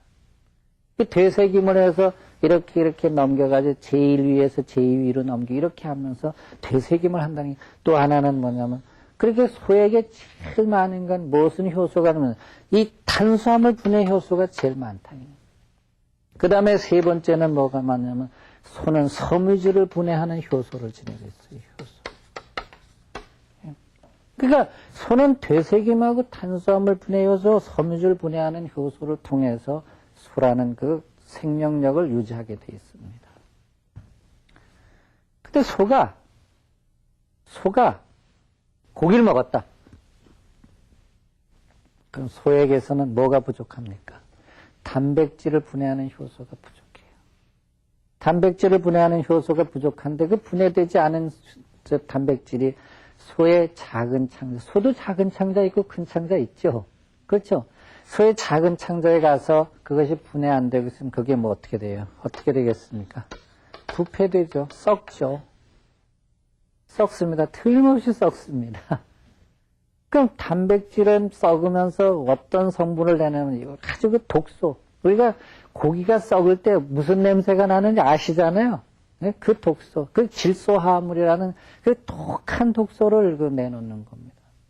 독한 독소를 내놓으면은 그 독소가 소의 모에, 피에, 소의 뇌에 이렇게 해가지고 이렇게 이렇게 흐르게 되죠. 그러면 소가 안 미치면 이상한 거지 미치는 게 정상이죠. 그렇지 않겠습니까? 소가 안 미치면 이상한 거예요. 미쳐야 정상이에요. 그래서 이것이 그 소위 장부의 이론이에요. 그다음에 반대로 우리가 호랑이나 이런 그 육식 동물을 한번 놓고 보자고요. 그 창자가 짧아요. 그리고 그 호랑이가 되새김질 한다는 얘기 아마 못 들어보셨을 거예요. 개는 땀을 안 흘리죠. 그렇죠? 개는 땀을 안 흘려가지고 여름에 막 이러지 않습니까? 예? 개는 땀을 안 흘리거든요. 다 달라요. 짐승마다. 다른데 호랑이가 말하자면 속어치 풀 먹었다. 풀 먹었다 그러면 호랑이는 뭐가 없겠어요? 탄수화물 분해 요소도 없고 섬유질 분해 요소도 없어요. 그래서 호랑이는 짐승을 못 잡아먹고 막 그냥 차라리 굶어 죽잖아요. 굶어 죽어요. 만일에 호랑이가 반대로 소하고 반대로 탄수화물을 먹고 섬유질을 먹었다 그러면 호랑이는 아마 이것이 미쳐 소화가 안 되고 그래가지고 어떤 면으로는 장을 막는다든가 뭐 이게 창자를 막아가지고 호랑이 죽겠죠. 호랑이는 안 먹고. 이 호랑이는 뭐가 제일 많이 발달되어 있겠습니까? 단백질 분해 효소. 그 다음에 지방질 분해 효소 같은 게 발달되어 있어요. 얼만큼 발달되어 있냐? 최소한 사람보다 5배 이상의 단백질 분해 효소가 나오는 걸로 되어 있습니다. 그러니까 하나님께서 그 각각 짐승의 모양과 내용을 지으실 때 그 모양 각각이 이 먹이사슬을 통해서 질서정연하게 살라고 만들어 놓으신 거예요. 이걸 갖다 누가 깨버리냐? 인간이 파괴하는 거예요. 그러니까 인간이 실질적으로 인간이 짓는 죄 중에 제일 큰 죄가 무슨 죄인지 아세요? 먹거리를 잘못 하는 게 죄가 제일 큰 죄예요, 사실은. 그러니까 하나님의 전을 더럽히는 것 중에 제일 큰 죄가 먹거리를 통해서 우리 몸을 더럽히는 게 오히려 간음을 통해서 더럽히는 것보다 더 심각한 겁니다. 근데 우리는 그걸 무심히 넘어가는 거예요. 그러면 이렇게 볼 때 그럼 사람은 어떻게 되는 사람은 탄수화물을 한 7, 단백질을 한 1.5 내지 2, 지방질을 한 1 내지 1.5 이 정도 먹어야지만 되게끔 사람은 구조가 되어 있는 겁니다. 그러니까 탄수화물은 입에서부터 여기까지 분해되고 지방질과 단백질은 십시장에서 분해가 돼가지고 그리고 사람들은 그럼 섬유질을 분해하는 효소는 없는데 왜 이건 필요하냐? 이건 지난번에도 말씀드린 대로 장내 세균의 집과 먹이에 필요한 겁니다. 그러니까 옛날 영양학에서는 이 섬유질은 필요 없는 존재로 여긴 거예요. 실질적으로 지금 섬유질을 안 먹다 보니까 어떤 문제가 옵니까? 뭐가 제일 큰 문제예요? 변비가 오죠. 변비가 오니까 뭐가 많겠어요? 치질이라는 병이 참 많아요. 2000년 현재 제일 많이 병원에 입원한 환자 수가 뭐가 제일 많다 그랬어요? 치질 환자가 제일 많은 거예요. 치질로 병원을 이용한 사람들이 병원 입원 환자 중에 1위예요. 랭킹 1위입니다. 1990년, 10년 전에는 누가 1위냐? 맹장염으로 입원한 사람이 1위였었어요. 근데 그 10년 동안에 치질 환자가 1위라는 얘기는 그만큼 사람들이 뭘 안 먹은 거예요? 섬유질을 안 먹은 거예요. 섬유질을 안 먹어가지고 변비가 생기고 변비 생기니까 그걸로 해서 치질이 생긴 거죠. 그러면 이 치질이 생기는 것만큼 뭐가 많냐? 직장암과 대장암 환자가 많아지는 거죠.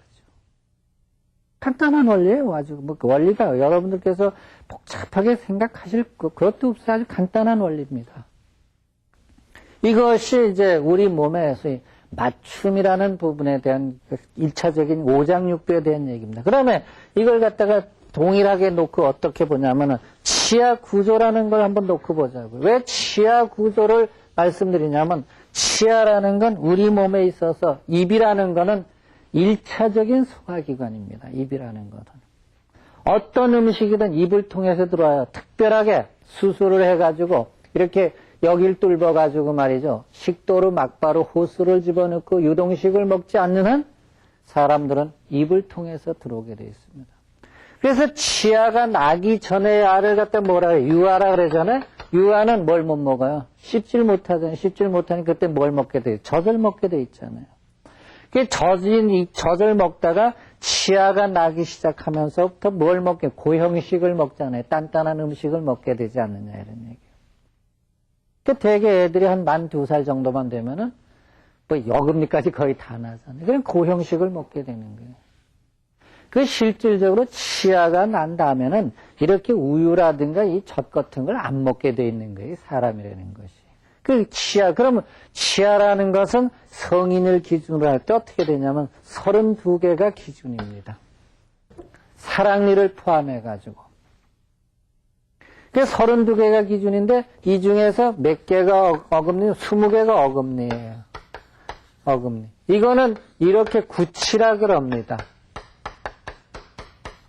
이 구치는 절구라는 얘기입니다. 절구. 맷돌이라는 얘기입니다. 구치.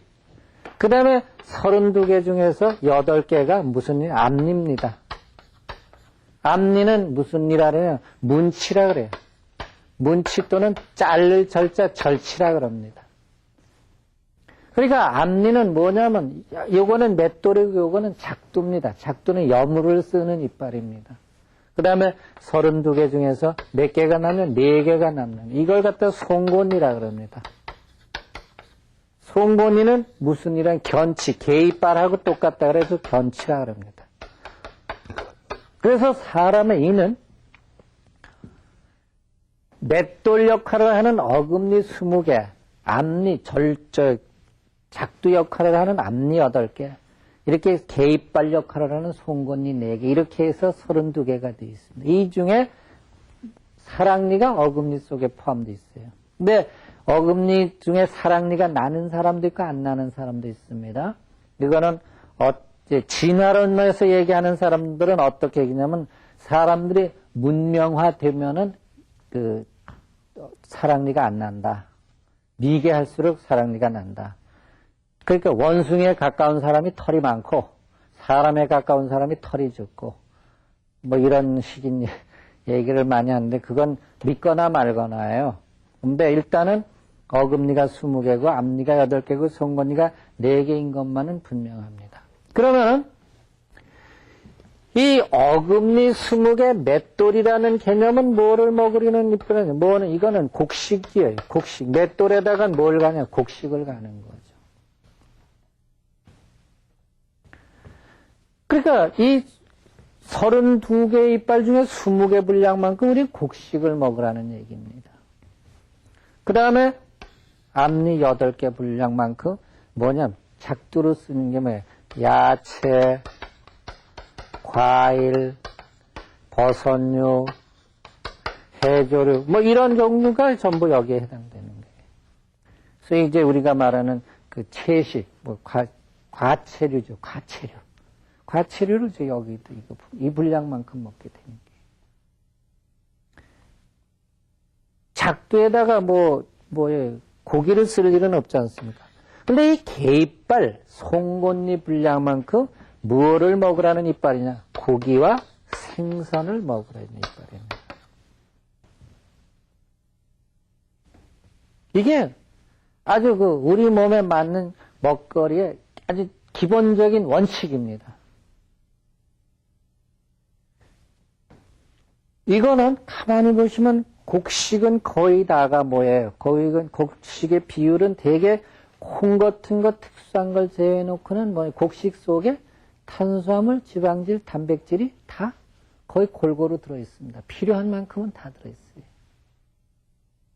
특히 콩이라든가 콩은 단백질이 많이 들어있고, 그 다음에 옥수수에도 옥수수 씨는 속엔 기름이 많이 들어있고, 밀룬에도 기름이 많이 들어있고, 그 다음에 깨, 들깨, 참깨 이런 데도 기름이 많이 들어있지만 어떻든 곡식이라는 비율이 이렇게 32분의 20 먹어야 된다. 그 다음에 야채, 과일, 버섯, 해조류가 이런 비율로 먹고 고기, 생선을 이런 비율로. 그러면 이걸 4로 나누면 4일은 4, 4일은 8, 4, 5는 20. 그러니까 곡식과 이런 야채, 해조류 이런 거의 비율과 고기의 생선의 비율은 5대 2대 1의 비율로 먹게끔 뭐가 되어 있냐? 치아가 되어 있다. 이런. 그럼 이렇게 치아가 되어 있으면은 치아만 요런 구조로 돼 있느냐? 아니다, 이런 얘기예요. 치아만 요런 구조가 돼 있는 것이 아니라 우리 몸의 오장육부도 이런 구조로 돼 있다. 그 오장육부도 이런 구조로 돼 있어가지고 오장육부에서 나오는 이 모든 기능도 그렇지만은 모두 효소 분비의 비율도 이런 비율에 맞춰져 있다. 효소 분비. 그래서 오장육부의 구성, 그러니까 생리학적으로, 해부학적으로 구조도 이렇게 돼 있는데 효소 분비도 이런 비율로 돼 있다.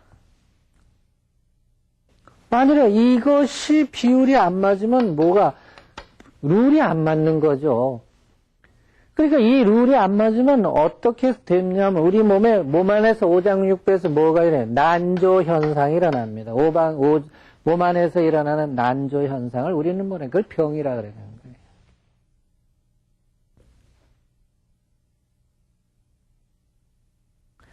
그래서 어떻게 먹으면 이렇게 이 비율에 맞춰서 먹을 수 있느냐 하는 거. 이걸 어렵게들 생각하는데 어려운 게 하나도 없습니다. 이게 지난번에 누차 말씀드린 대로 이건 뭐예요? 곡식은 뭐예요? 오곡밥. 꼭 밥 먹으면 돼요. 그 다음에 9가지 나물, 정월대보름식 지난번에도 말씀드렸죠. 9가지 나물 먹다 보면 거기다 우리가 과일 같은 거 좀 곁들여 먹고 이렇게 요새 이거 다 흔하지 않느냐 이거예요. 그 다음에 고기 생선은 옛날식으로 생선은 한 토막, 두 토막, 그 다음에 장조림, 그 다음에 고기도 뭐 굽거나 지지고 볶고 그러지 말고 국이나 끓여가지고 그 맛맛으로 고기도 한두 점 먹는 이런 개념으로 먹어야지만 이 고기 생선 먹는 이러한 부분의 기준이 맞는 겁니다. 그러니까 이 룰이 틀려지면은 뭐가 제대로 효소 분배 룰이 안 맞으니까 몸 안에 뭐가 많이 나느냐면 소화되지 않는 그런 잔유물, 부패되는 물건들이 많이 오장육부에 남게 됩니다. 그럼 거기에서 여러 가지 우리 몸을 해치는 성분들이 뭐 말도 못하게 나오죠. 이러한 것들이 원인이 돼가지고 병을 만든다. 이렇게 되는 걸 갖다 이걸 식원병이라 그러는 거예요. 식사가 원인이 돼가지고 병이 생긴다. 이걸 식원병이라 그러는 겁니다. 다른 걸 식원병이라는 것이 아니라. 그러니까 먹거리가 이렇게 잘못돼가지고 병이 생긴 사람들은 이 먹거리를 고쳐야 되는데 먹거리 고칠 생각은 안 하고 무슨 생각하는지 아세요? 몸에 더 좋다는 거 없나? 그래가지고 용문산 뱀탕집이 막 문전 성시를 이루고, 개소주 흑염소집이 막 문전 성시를 이루고, 군뱅이 지렁이가 좋으네, 무슨 까마귀 고기가 좋으네, 뭐가 좋으네 하니까 사람들은 더 모아 더 뱉어, 더 좋은 거, 더 뭔가 좋은 것이 없는가 해가지고 사람들이 찾아 헤매는데 그렇게 돼 있지는 않습니다. 요걸 그러면 이 부분을 갖다 현대 영양학적으로 한번 따져보죠. 현대 영양학적으로 따질 때 이 말이 맞는가 틀리는가 한번 따져보죠. 최근에 나온 1997년 판 Advanced Nutrition이라는 그 최신판 최신판도 아니지만 그래도 97년도니까 97년도에 나온 Advanced Nutrition이라는 책이 있는데 거기 보면은 단백질에 대해서 이런 이론이 나와 있습니다.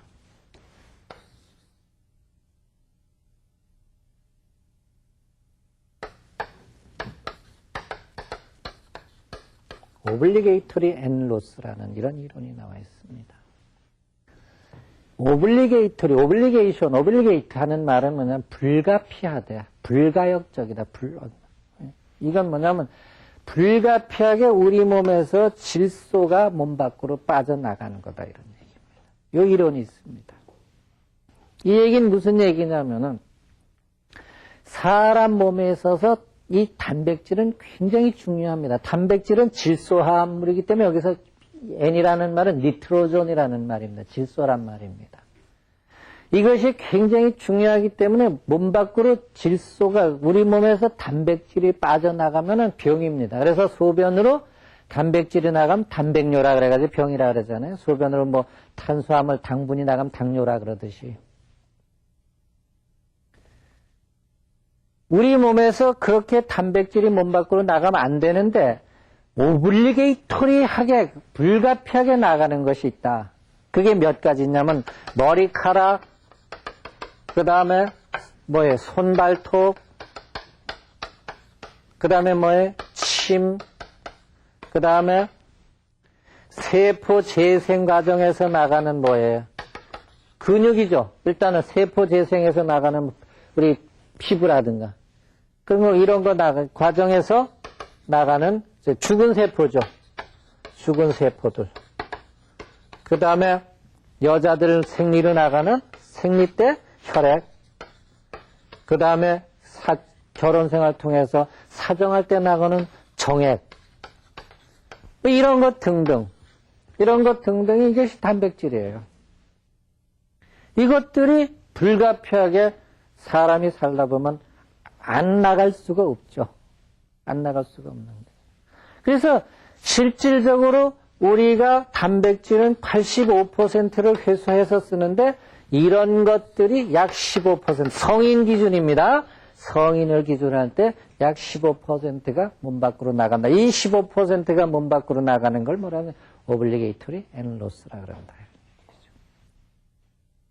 그러면 실질적으로 85%는 회수해서 쓰기 때문에 리사이클링해서 쓰기 때문에 우리는 15%만 보충해주면 된다. 이걸 15%를 성인 기준으로 계산해보니까 얼만큼 되느냐? 단백질이 350mg kg per day다 이거야. 하루에 체중 1kg당 350mg만 보충을 해주면 되더라.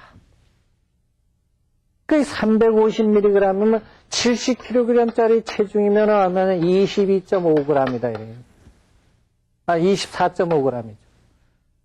24.5. 그러니까 순 단백질은 24 내지 25g만 보충해주면 되더라. 70kg짜리 체중을 가진 사람은.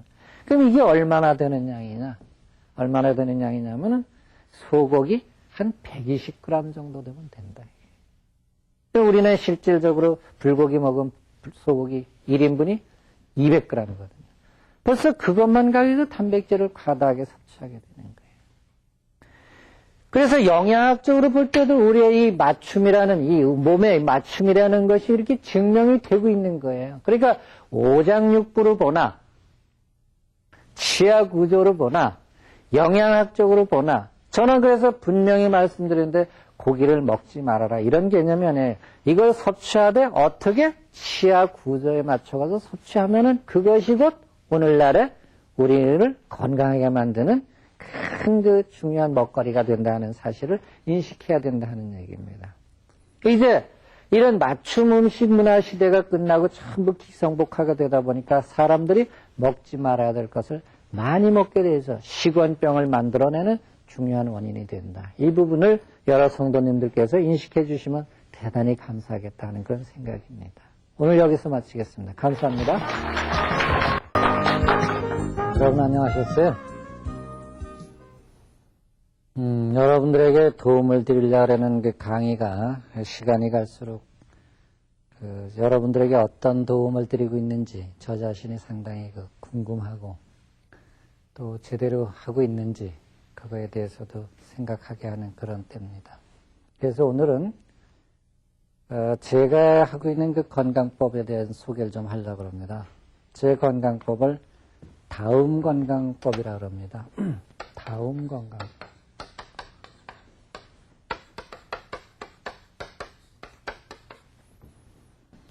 이 다음이란 말은 뭐냐면은 사람답다, 사람다움, 건강식품 다움, 예수 믿는 사람 다움, 소위 말해서 아이덴티피케이션이라 그래요. 아이덴티티라고도 그러는데 그 어떤 정체성을 얘기하는 겁니다. 그래서 제가 이제 대체약을 공부하면서 늘 고민하고 그랬던 부분이 뭐냐면은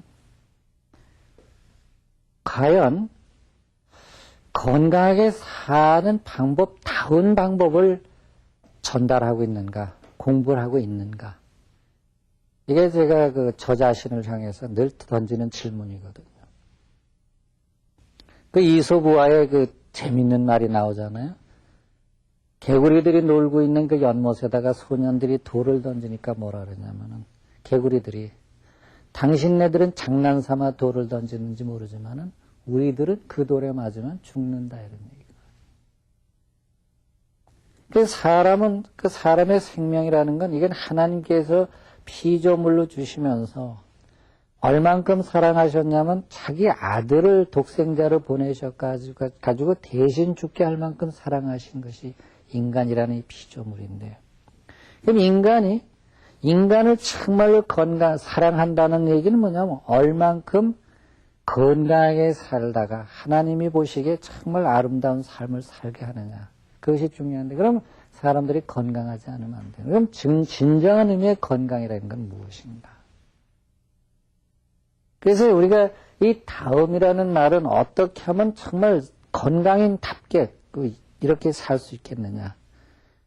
그래서 이 다음이라는 말을 제가 쓰게 된 이유가 바로 그겁니다. 그래서 요새 보면은 참 남이 하니까 나도 한다.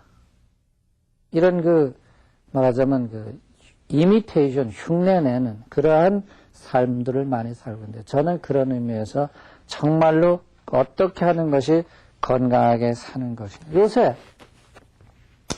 보면 유전자 조작 다 좋다 그래. 유전자 조작 식품도 안전하고 방사선 조사 식품도 안전하고 다 이렇게 얘기를 하지만은 실질적으로 어떤 것이 좋으냐. 저는 그래서 우리 회사에, 제가 운영하는 회사의 이름이 간메이드 푸드예요.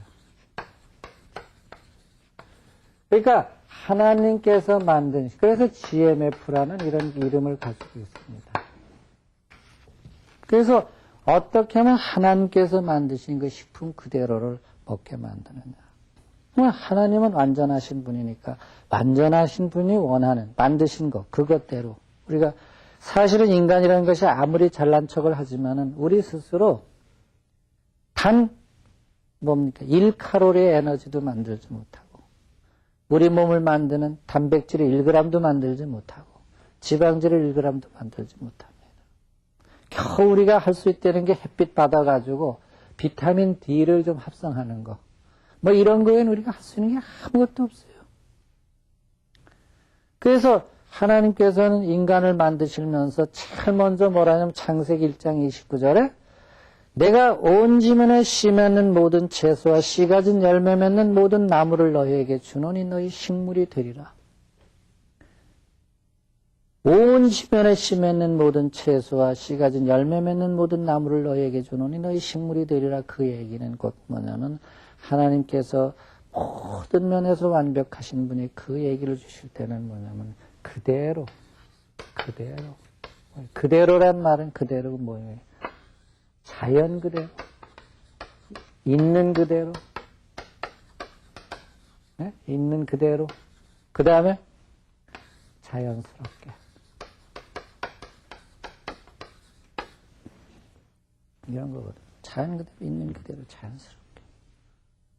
이것이 창세기 1장 29절에서 주시는 의미라고 저는 보는 거예요.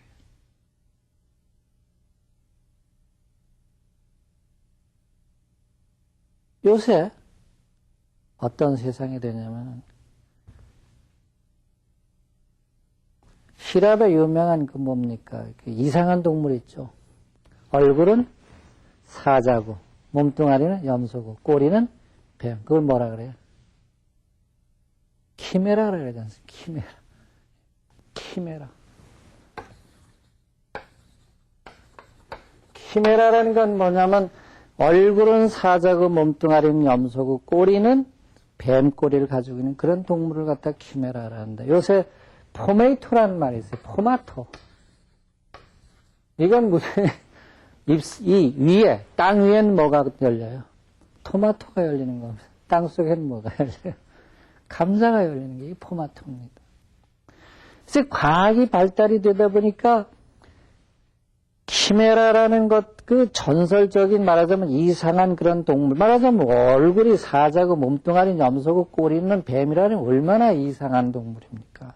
근데 실질적으로 토마토라는 식물을 통해 가지고 잎사귀, 이 지상부에는 토마토가 열리고 땅속에는 감자가 열리는 이러한 식물들을 지금 이제 말하자면 개발해가지고 지금 이것이 뭐 아주 좋은 그 인간이 만들어놓은 성공 작품 중에 하나라고 이게 바로 GMO입니다. GMO의 대표적인 거예요. 이러한 세상에서 살아가면서 우리가 어떻게 하면은 하나님께서 우리에게 주신 먹거리를 제대로 먹거리다운 먹거리 그걸 통해서 건강을 지킬 수 있느냐 하는 부분을 찾아낸다는 건 참 어렵습니다. 그리고 우리나라는 더군다나 어려워요. 왜 어려우냐면 땅덩어리는 좁죠. 이 좁은 땅덩어리에서 이렇게 많은 인구가 살라 그러다 보니까 남의 시체를 딛고 일어서야 산다는 그런 그 국민의식이 팽배해 있습니다. 그러니까 그냥 뭐 죽기 살기로 덤비고 남이 뭐 좀 해가지고 돈 좀 벌었다, 뭐 성공했다 그러면 뭐 그대로 흉내내가지고 뭐 그냥 더 난리를 치고 이렇게 되는 건 물론이고 뭐 조금 더 양보라는 건 양보하면 죽는 줄 알아요. 뭐 보면 우리가 차를 몰고 가다 보면 조금만 양보해주면 참 좋겠는데 싶은데 뭐 전혀 양보 안 하거든요. 그게 우리나라의 그 여건이에요. 왜냐하면 땅덩어리 좁은데 이렇게 사계절은 분명한데 이런 데서 여러 식구들이 먹고 살고 살아남으려고 그러니까 뭐 남 쳐다보고 빨리 가세요. 하이 뭐 이래가면서 미국식으로 이래가지고는 못 살게 생겼으니까 그렇게 됐다고 치더라도 지금 우리는 그래가지고 과당 경쟁을 일삼아가지고 국내는 물론이고 외국에 나가가지고도 한국 사람끼리만 붙여놓으면은 무조건 성공한다는 거예요. 유대인 전술 중에 뭐냐면은 이 세탁소가 그 미국 교포 시장에서 세탁소가 하나 들어오면은 그 당할 재주가 없답니다. 근데 한국 업체를 망하게 하는 방법은 똑같은 한국 사람을 세탁소를 하나 더 시키면 망한다는 거예요. 둘이 경쟁하다가. 그래서 우리끼리 싸우게 만드는 그러한 이제 말하자면 체제를 외국 사람들이 간파해가지고 이렇게 하고 있는데 우리는 그럼 어떻게 하는 것이 건강다운 건강을 지켜나가는 방법이냐. 그러니까 우리가 정말로 제대로 된 먹거리다운 먹거리. 이 왜 먹거리라는 부분을 자꾸 말씀을 드리냐면은 대체약이라는 부분은 여러 분야가 있습니다. 저번에도 잠깐 말씀드렸지만 대체약이라는 이 대체약은 뭐냐면은 민족의학이고 종교의학이고 이 역사의학이고 이 전통의학이고 이러기 때문에 각 민족별로 종교별 역사적으로 전통적으로 이렇게 지켜 나오면서 여러 가지 분야가 있지만은 그 중에서 아주 가장 그 외국에서 외국을 점령할 때, 그러니까 강대국이 약소국을 침략하는, 강대국이 약소국을 침략하는 침략의 방법이 몇 가지가 있는데 그 중에서 첫 번째가 이 무력에 의한 침략입니다. 두 번째가 뭐냐면 경제적인 침략입니다. 세 번째가 기술에 의해서 침략이에요. 네 번째가 이 먹거리를 통한 침략입니다. 이것이 그 강대국이 약속을 침략하는 까지 침략 방법 중에 그 제일 큰 침략 방법입니다. 이 중에 무력이라는 거는 이건 진짜 저 무기를 써가지고 전쟁을 하는 거니까 이건 엄청나게 시끄럽긴 하지만은 전쟁 끝나고 나면 뭐 그걸 끝나는 거예요. 되게 끝납니다. 근데 이 무서운 건 경제적인 침략, 기술적인 침략, 먹거리의 침략입니다. 경제적인 침략은 경제에 속하가 되면 말을 안 들을 방법이 없습니다. 그렇겠죠. 그 다음에 기술적인 침략. 우리가 지금 일본으로부터 1945년에 해방이 됐지만 우리나라는 해방된 나라가 아니에요.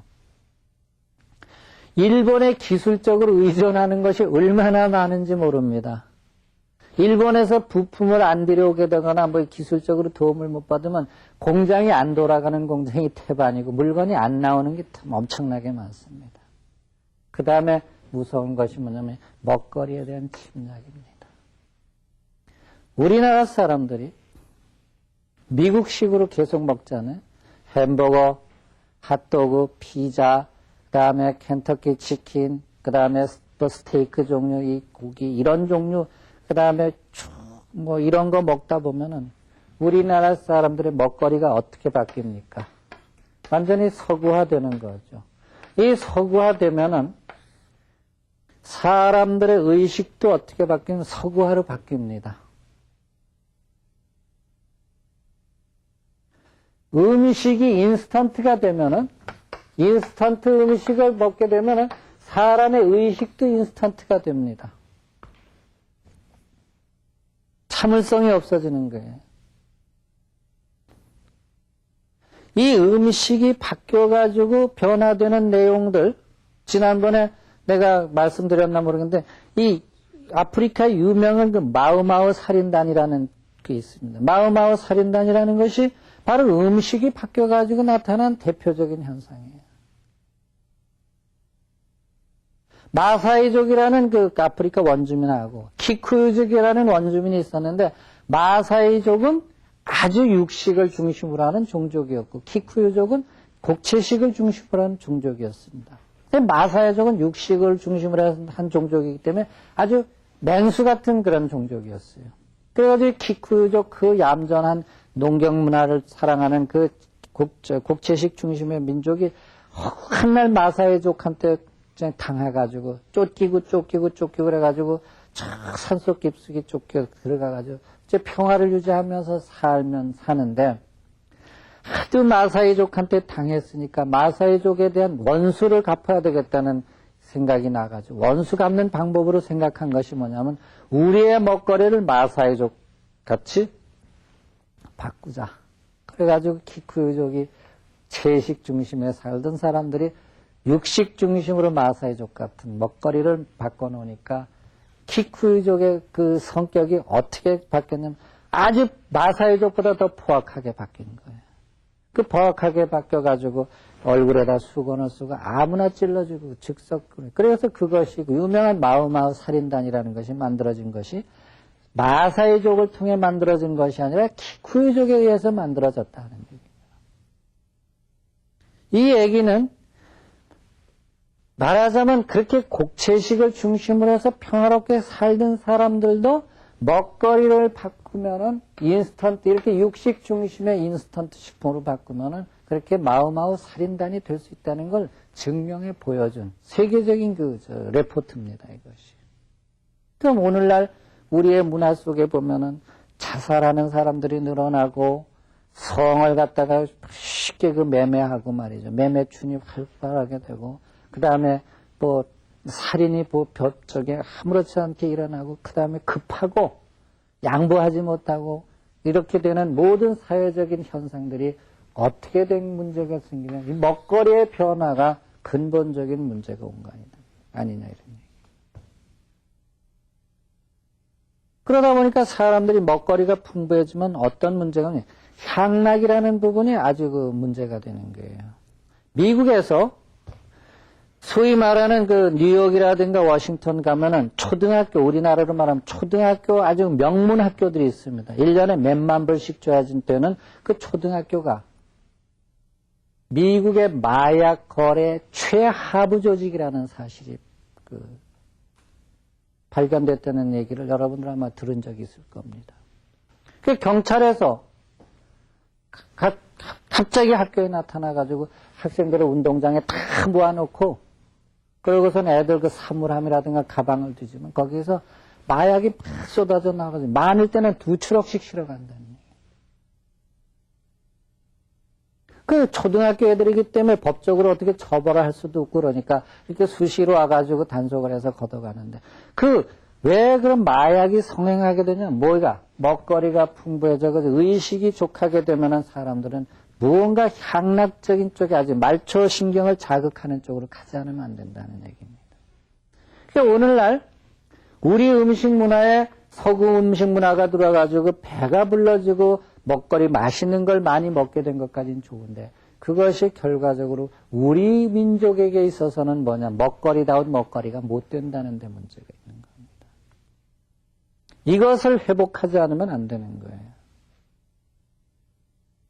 정말로 뭔가 우리 그 먹거리는 옛날 그 전통적인 먹거리는 점점 없어지고 늘어나는 것이 그 뭐 식당만 늘어나고, 그러니까 요새 쫙 늘어나는 것이 뭐만, 크게 제가 볼 땐 두 가지 늘어난 거예요. 여관, 그 호텔 같은 거 늘어나고 식당 늘어나는 것만이 늘어나는 것 같아요. 다른 건 안 늘어나요. 공장을 짓는 일도 거의 없고, 그래서 그럼 먹고 마시는 쪽에 여관 늘어나고 호텔 늘어나고 술집 늘어나고 이러는 쪽으로만 지금 사회가 발전돼 가고 있는데, 그 부분이 결과적으로 이 땅에 사람들이 자기 정체성을 상실하고 있기 때문에 그래요. 우리의 정체성을 찾아야 돼. 아이덴티티를 찾아야 됩니다. 한국 사람다운 삶을 찾아가지고 살지 않으면 안 된다는 얘기입니다. 그런 부분을 여러분들과 말씀을 나누려고 합니다. 그래서 이렇게 먹거리하던 침략, 그러다 보니까 지금 어떻게 되냐면 일본 같은 경우도 마찬가지입니다. 일본도 원래는 쌀을 중심으로 해서 지난번에도 말씀드린 대로 그 닭광이라든가 또는 뭐 나라스케, 우메보시 이런 걸로 해서 그 된장국, 미소시루 같은 이런 식인 음식 문화를 유지해 오던 사람들의, 일본은 지금 무슨 문화입니까? 똑같습니다. 우리하고 똑같아요. 햄버거 문화, 빵 문화 이런 식으로 돼가지고 지금 일본도 농사 지어가지고 쌀은 바닷속에다가 잠그고 못 쓰고 있으면서 밀은 계속 밀가루는 수입을 해야 되고 또 고기도 수입을 해야 되는 이런 상황에 처해 있는 겁니다. 그래서 이 먹거리다운 먹거리를 어떻게 유지해 나가느냐 하는 부분은 이 시대에 우리가 해결해야 할 가장 큰 문제입니다. 근데 이 먹거리다운 먹거리를 잘못 만들게 된 것이 뭐냐면 가공의 식품 가공이에요. 식품 가공. 뭐 식품 가공을 하는 이걸 연구하는 학자들이나 이런 분들이 볼 땐 기분 나쁘게 들릴는지 모르지만 식품을 가공하게 된다는 얘기는 뭐냐면은 뭐를 추구하는 게 크게 뭐 여러 가지 얘기가 있어요. 뭐 저장성을 높인다든가 뭐 여러 가지가 있지만은 크게는 두 가지예요. 맛과 부가가치예요. 맛을 좋게 하고 부가가치를 높인다.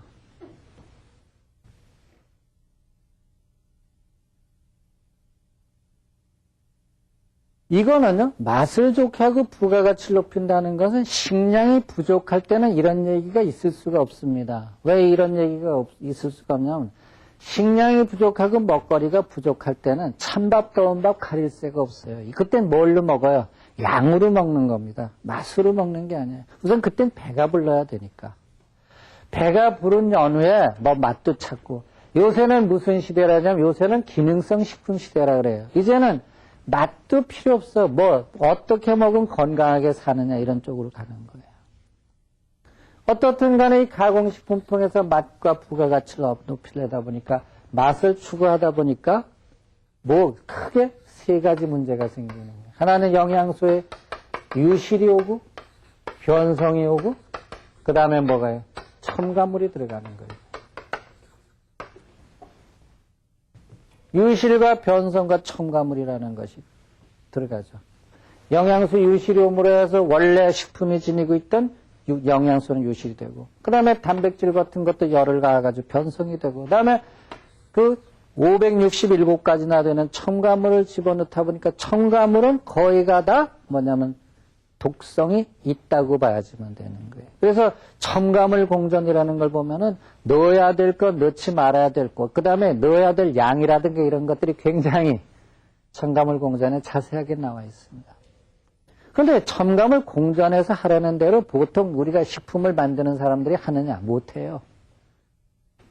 여러분들 주부들이시지만 주부들이 집에서 조미료 같은 거 넣을 때 뭐 조금 넣으라 하는데 조금 넣게 되는 게 아니에요.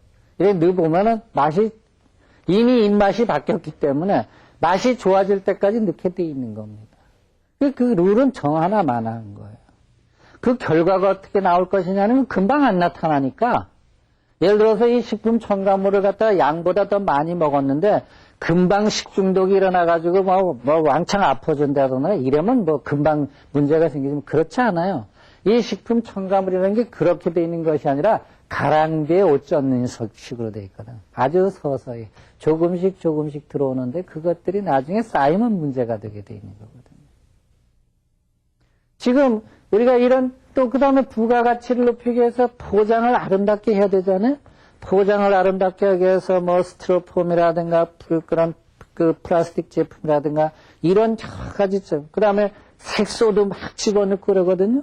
이렇게 해가지고 보기에 아름답고 정말 보기 좋고 먹기 좋고 탐스러운 소위 선악과를 만들어내는 거죠. 선악과를 만들어내는데 우리는 선악과를 만드는 그런 공정을 갖다 보면 식품 가공이라 그래요.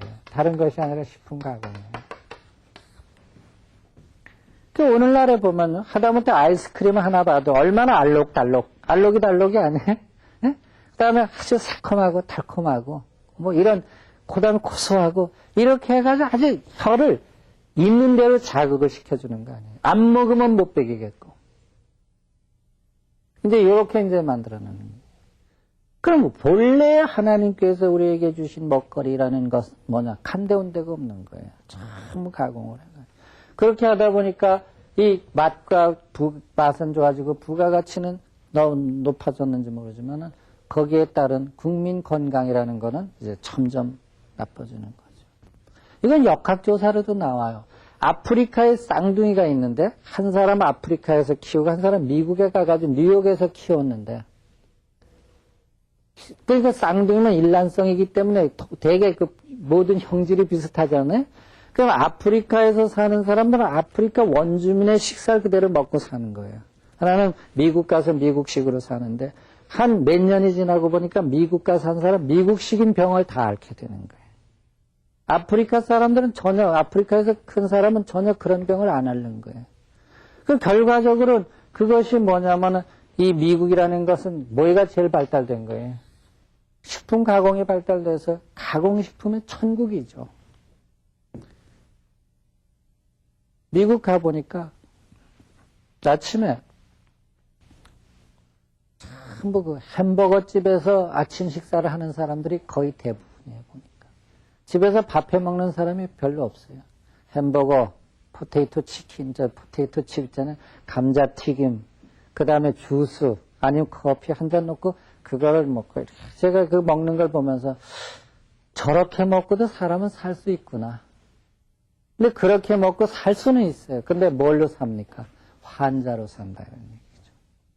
그래서 오늘날 우리 문화, 우리 음식 문화를 어떻게 바꿔야 되면 우리가 건강하게 살려면 우리의 음식 문화를 저번에 말씀드린 대로 전주 비빔밥을 회복시키고 정월 대보름식을 회복시키고.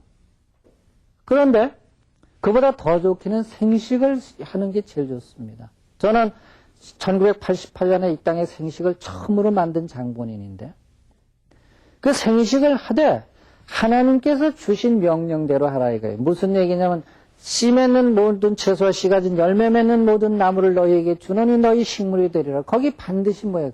가공해서 먹으라고 안 그랬거든요. 튀겨 먹고 지져 먹고 볶아 먹고 삶아 먹으라고 안 그랬지 않느냐요. 그것이 생식의 기본적인 컨셉이에요. 그러면 생식은 누가 주신 선물이냐? 하나님께서 주신 선물이에요. 근데 그걸 하려면 지난 시간에 말씀드린 대로 뭘? 화학비료 쓰지 말고 농약 쓰지 말고 제초제 쓰지 말고 그래서 채취 당시의 상태로 효소라든가 비타민, 미네랄 이런 물질들 그다음에 아름 물질들이 그대로 간직된 채로 먹어야 된다. 그래서 그 생식을 그러한 생식을 만들기 위해서 그 생식 회사 이름을 저는 뭐라고 붙였냐? GMF라고 붙인 거예요. 간메이드 푸드라고 붙인 겁니다. 그래서 실질적으로 이렇게 해서 생식을 만들어가지고 하나님께서 주신 명령대로 만들어서 그렇게 생식다운 생식을 만들어야 된다는데 이제 생식이 좀 돈 좀 벌린다, 뭐 된다 그러니까 아까 설명드린 대로 뭐 다 생식하겠다고 지금 생식업자가 얼마나 되는지를 모릅니다.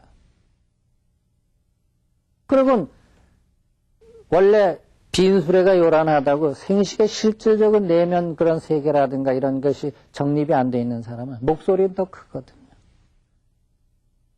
교통사고 났을 때 누가 이깁니까? 목소리 큰 사람이 이긴다고 막 광고 더 많이 하고 내가 더 잘났다고 그런 식으로 지금 그러면 그것이 뭐냐면 먹거리다운 먹거리가 되지 못하는 거예요. 먹거리다운 먹거리는 뭐냐? 다음 건강법의 가장 핵심은 뭐냐면 하나님께서 우리 몸을 지으신 그 방법대로 우리가 먹거리를 먹어가지고 우리 몸을 하나님이 보시기에 아름다운 몸을 만들자는 얘기입니다. 그래서 누가복음 2장 52절에 지난번에도 한번 예를 들었습니다만서도 하나님은 그 키가 자라고 지혜가 자라서 하나님과 사람 앞에 더 사랑스러워 가시더라. 그러니까 예수님은 그 키가 자라고 지혜가 자라서 하나님과 사람 앞에 더 사랑스러워 가시더라. 그러니까 육체와 정신과 영적, 사회적인 건강을 동시에 이루어 나가잖아요. 이것이 다음 건강법의 제 핵심입니다. 그래서 오늘날 이렇게 맛을 추구하고 부가가치를 추구하는 이런 먹거리 세상이 되다 보니까 사람들의 입맛들이 전부 바뀌었어요. 바뀌어가지고 제가 생식이 몸에 좋다고 얘기할 때 이구동성으로 하는 얘기가 뭐냐면 맛이 없어 못 먹겠다는 얘기예요. 맛은 본태적으로 타고나는 게 맛이기 때문에 단맛에 익숙해지면은 단맛을 떨칠 수가 없습니다. 고소한 맛에 익숙해지면 그걸 떨칠 수가 없습니다.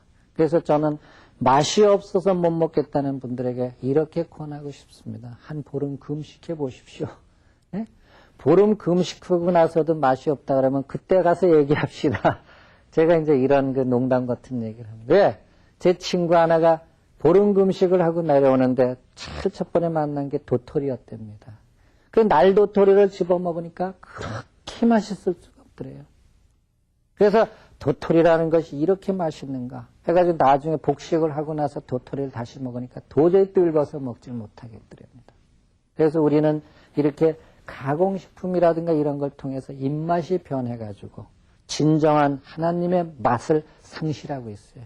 그 맛을 상실했기 때문에 하나님이 원하시는 우리 몸을 유지하지 못한다고 저는 봅니다. 그래서 여러분들께서 이런 부분에 그 철저한 자기 정립을 통해서 건강한 삶을 사시는 여러분들이 되기를 간절히 바랍니다. 감사합니다.